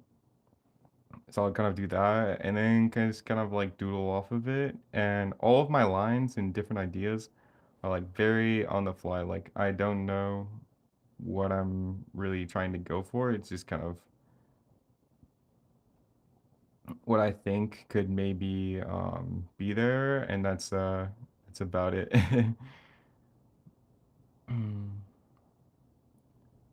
And then I just kind of keep going, and then from this one idea that comes around, so he's kind of like this skeleton with who knows what this big black mass is in his stomach there. But I just go with it, and then I just draw the rest of the character, maybe add some armor and different things. And this is kind of how I would start a drawing, like this or any other thing. And then now I kind of have like a theme, and I would use this onto the next character. So this first character inspires my next character. So skeleton knight with like this huge dark area inside. So then from here I could like play around with that dark area inside. So I think this time I want to do maybe some like uh, spirits inside his chest piece there. So basically taking this character and its theme and kind of duplicating it over here. So then now I kind of like change the angle up, drawing through these letters here, so it's a little wonky, but change the angle up, but doing kind of the similar theme that pretty much automatically developed just from doodling.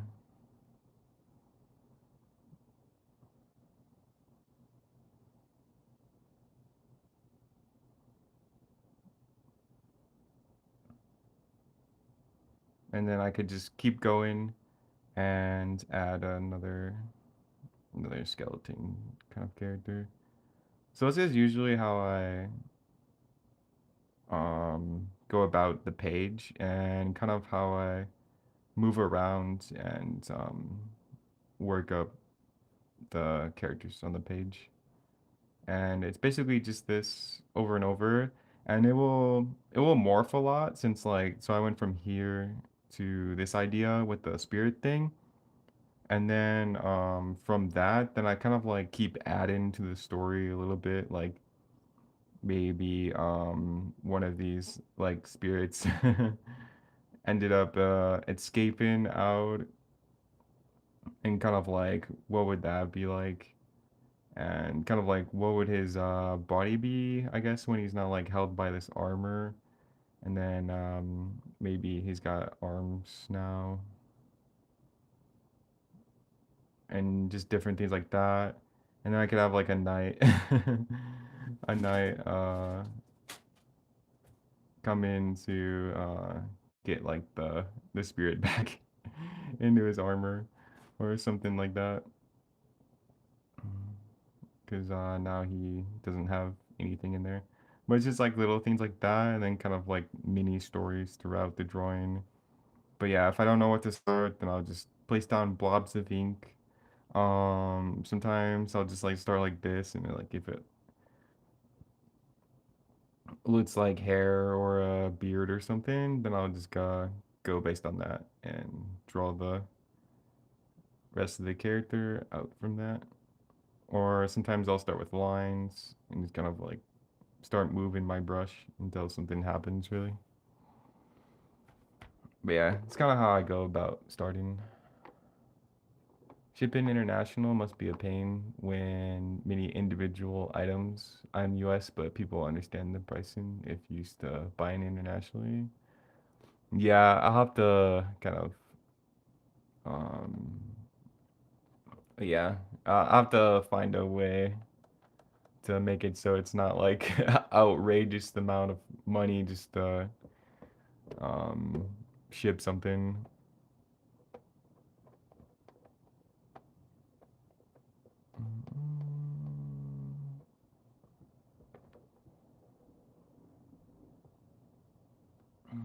I guess I could always just like um always start in the US as well.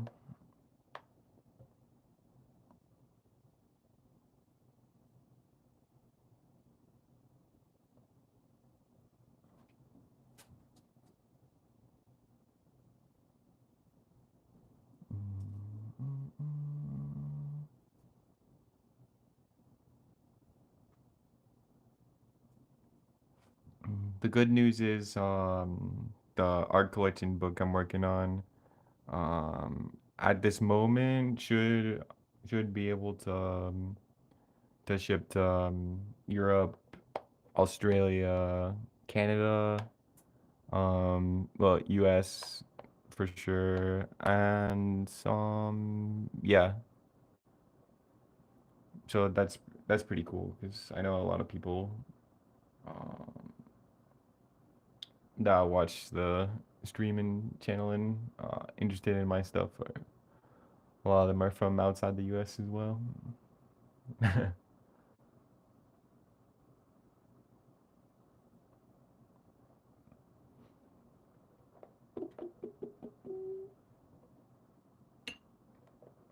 Yeah, I'm pretty excited to get a proof version and see. Again, not to keep you from your amazing art piece, but I could see some of your tigers from imagination. Learning to expand my drawing capabilities has always been one of the hardest things to learn. Yeah, I think it just kind of like it takes time, but like I think once you get like it's a lot of time of feeling like you're not making any progress. Like it's almost like you're like chipping at a tree with like a small like hatchet or something that's like blunt, and you just keep like hacking away at it, and then and it feels like you're not getting anywhere, but you like show up every day or consistently coming back to it and keep trying over and over, and then eventually you get to a point where you're like once you like get to a halfway point, it just becomes like much easier and a lot easier to learn. Like for me, the more comfortable I get kind of in this like three-dimensional space on a 2D surface, and more comfortable with like how ink works, and different characters and kind of how I can play around with things.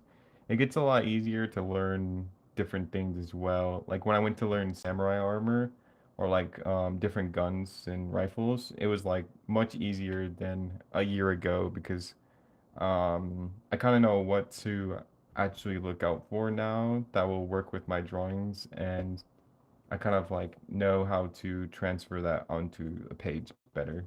But it's just like a matter of time and repetition. Feels more like a butter knife, but yeah.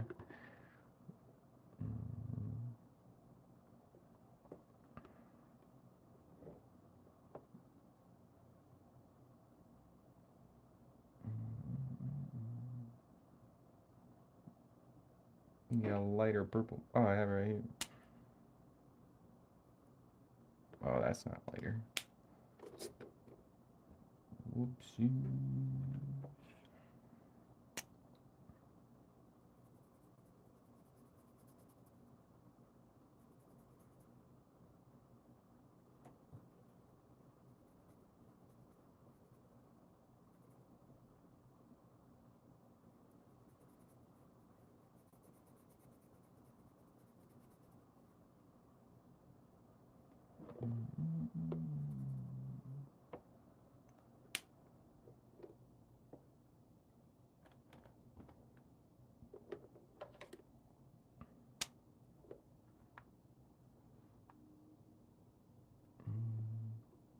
Yeah, I was pretty much at like a similar point that you're talking about, and that's kind of why I decided to stop, pretty much stop worrying about where I'm at progression wise, or if I'm getting better, or like not being as good as other artists, and just kind of focusing on fun and my personal enjoyment on it, and kind of just like experimenting and seeing what I could do. And that's kind of like taking away a lot of that pressure to feel like I need to like achieve a certain like level or thing. It's kind of just um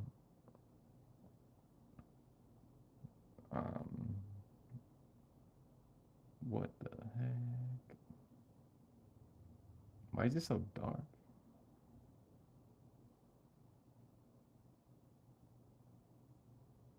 Oh, I used the wrong color. That's why. I think. Yeah, it kind of takes that pressure away from needing to be good, I guess.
All right, I think that works.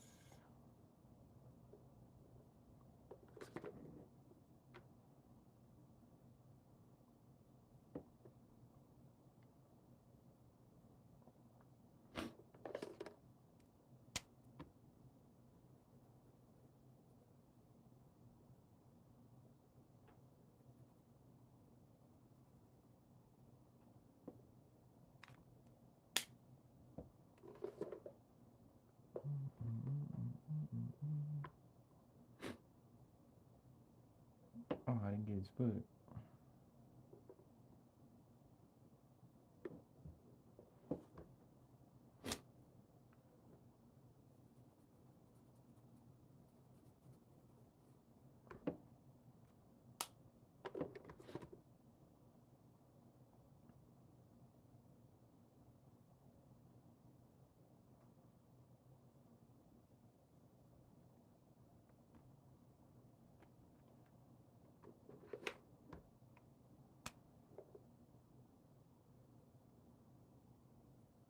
Holy dork, man.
Horizon green.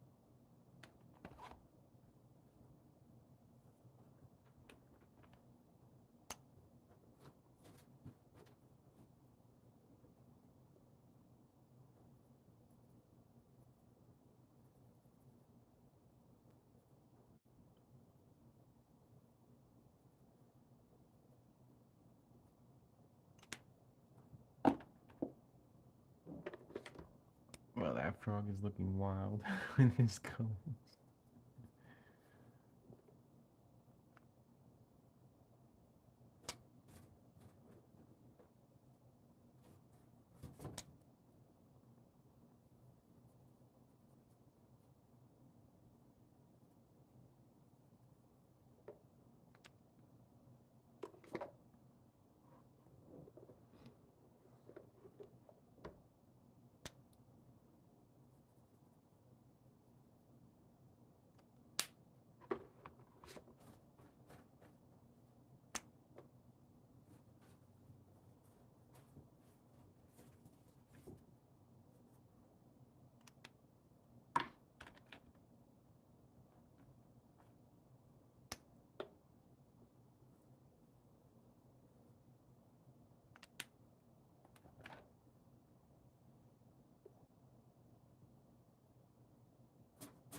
I wasn't sure if orange was the right call for the elephant, but it kind of looks pretty cool.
All right, I think that's about all the energy I got at the moment to work on this. Um, yeah, it's been about 5 hours of streaming. Amazing work. Thank you, Pensacola. Yeah, tomorrow if I stream again, I'll add more characters to it and finish out the scene a bit more.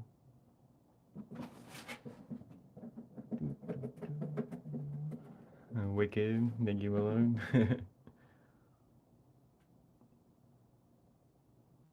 um, yeah, I guess if you guys are ever interested in like some of my original work, like the actual um piece, I guess you guys could like email me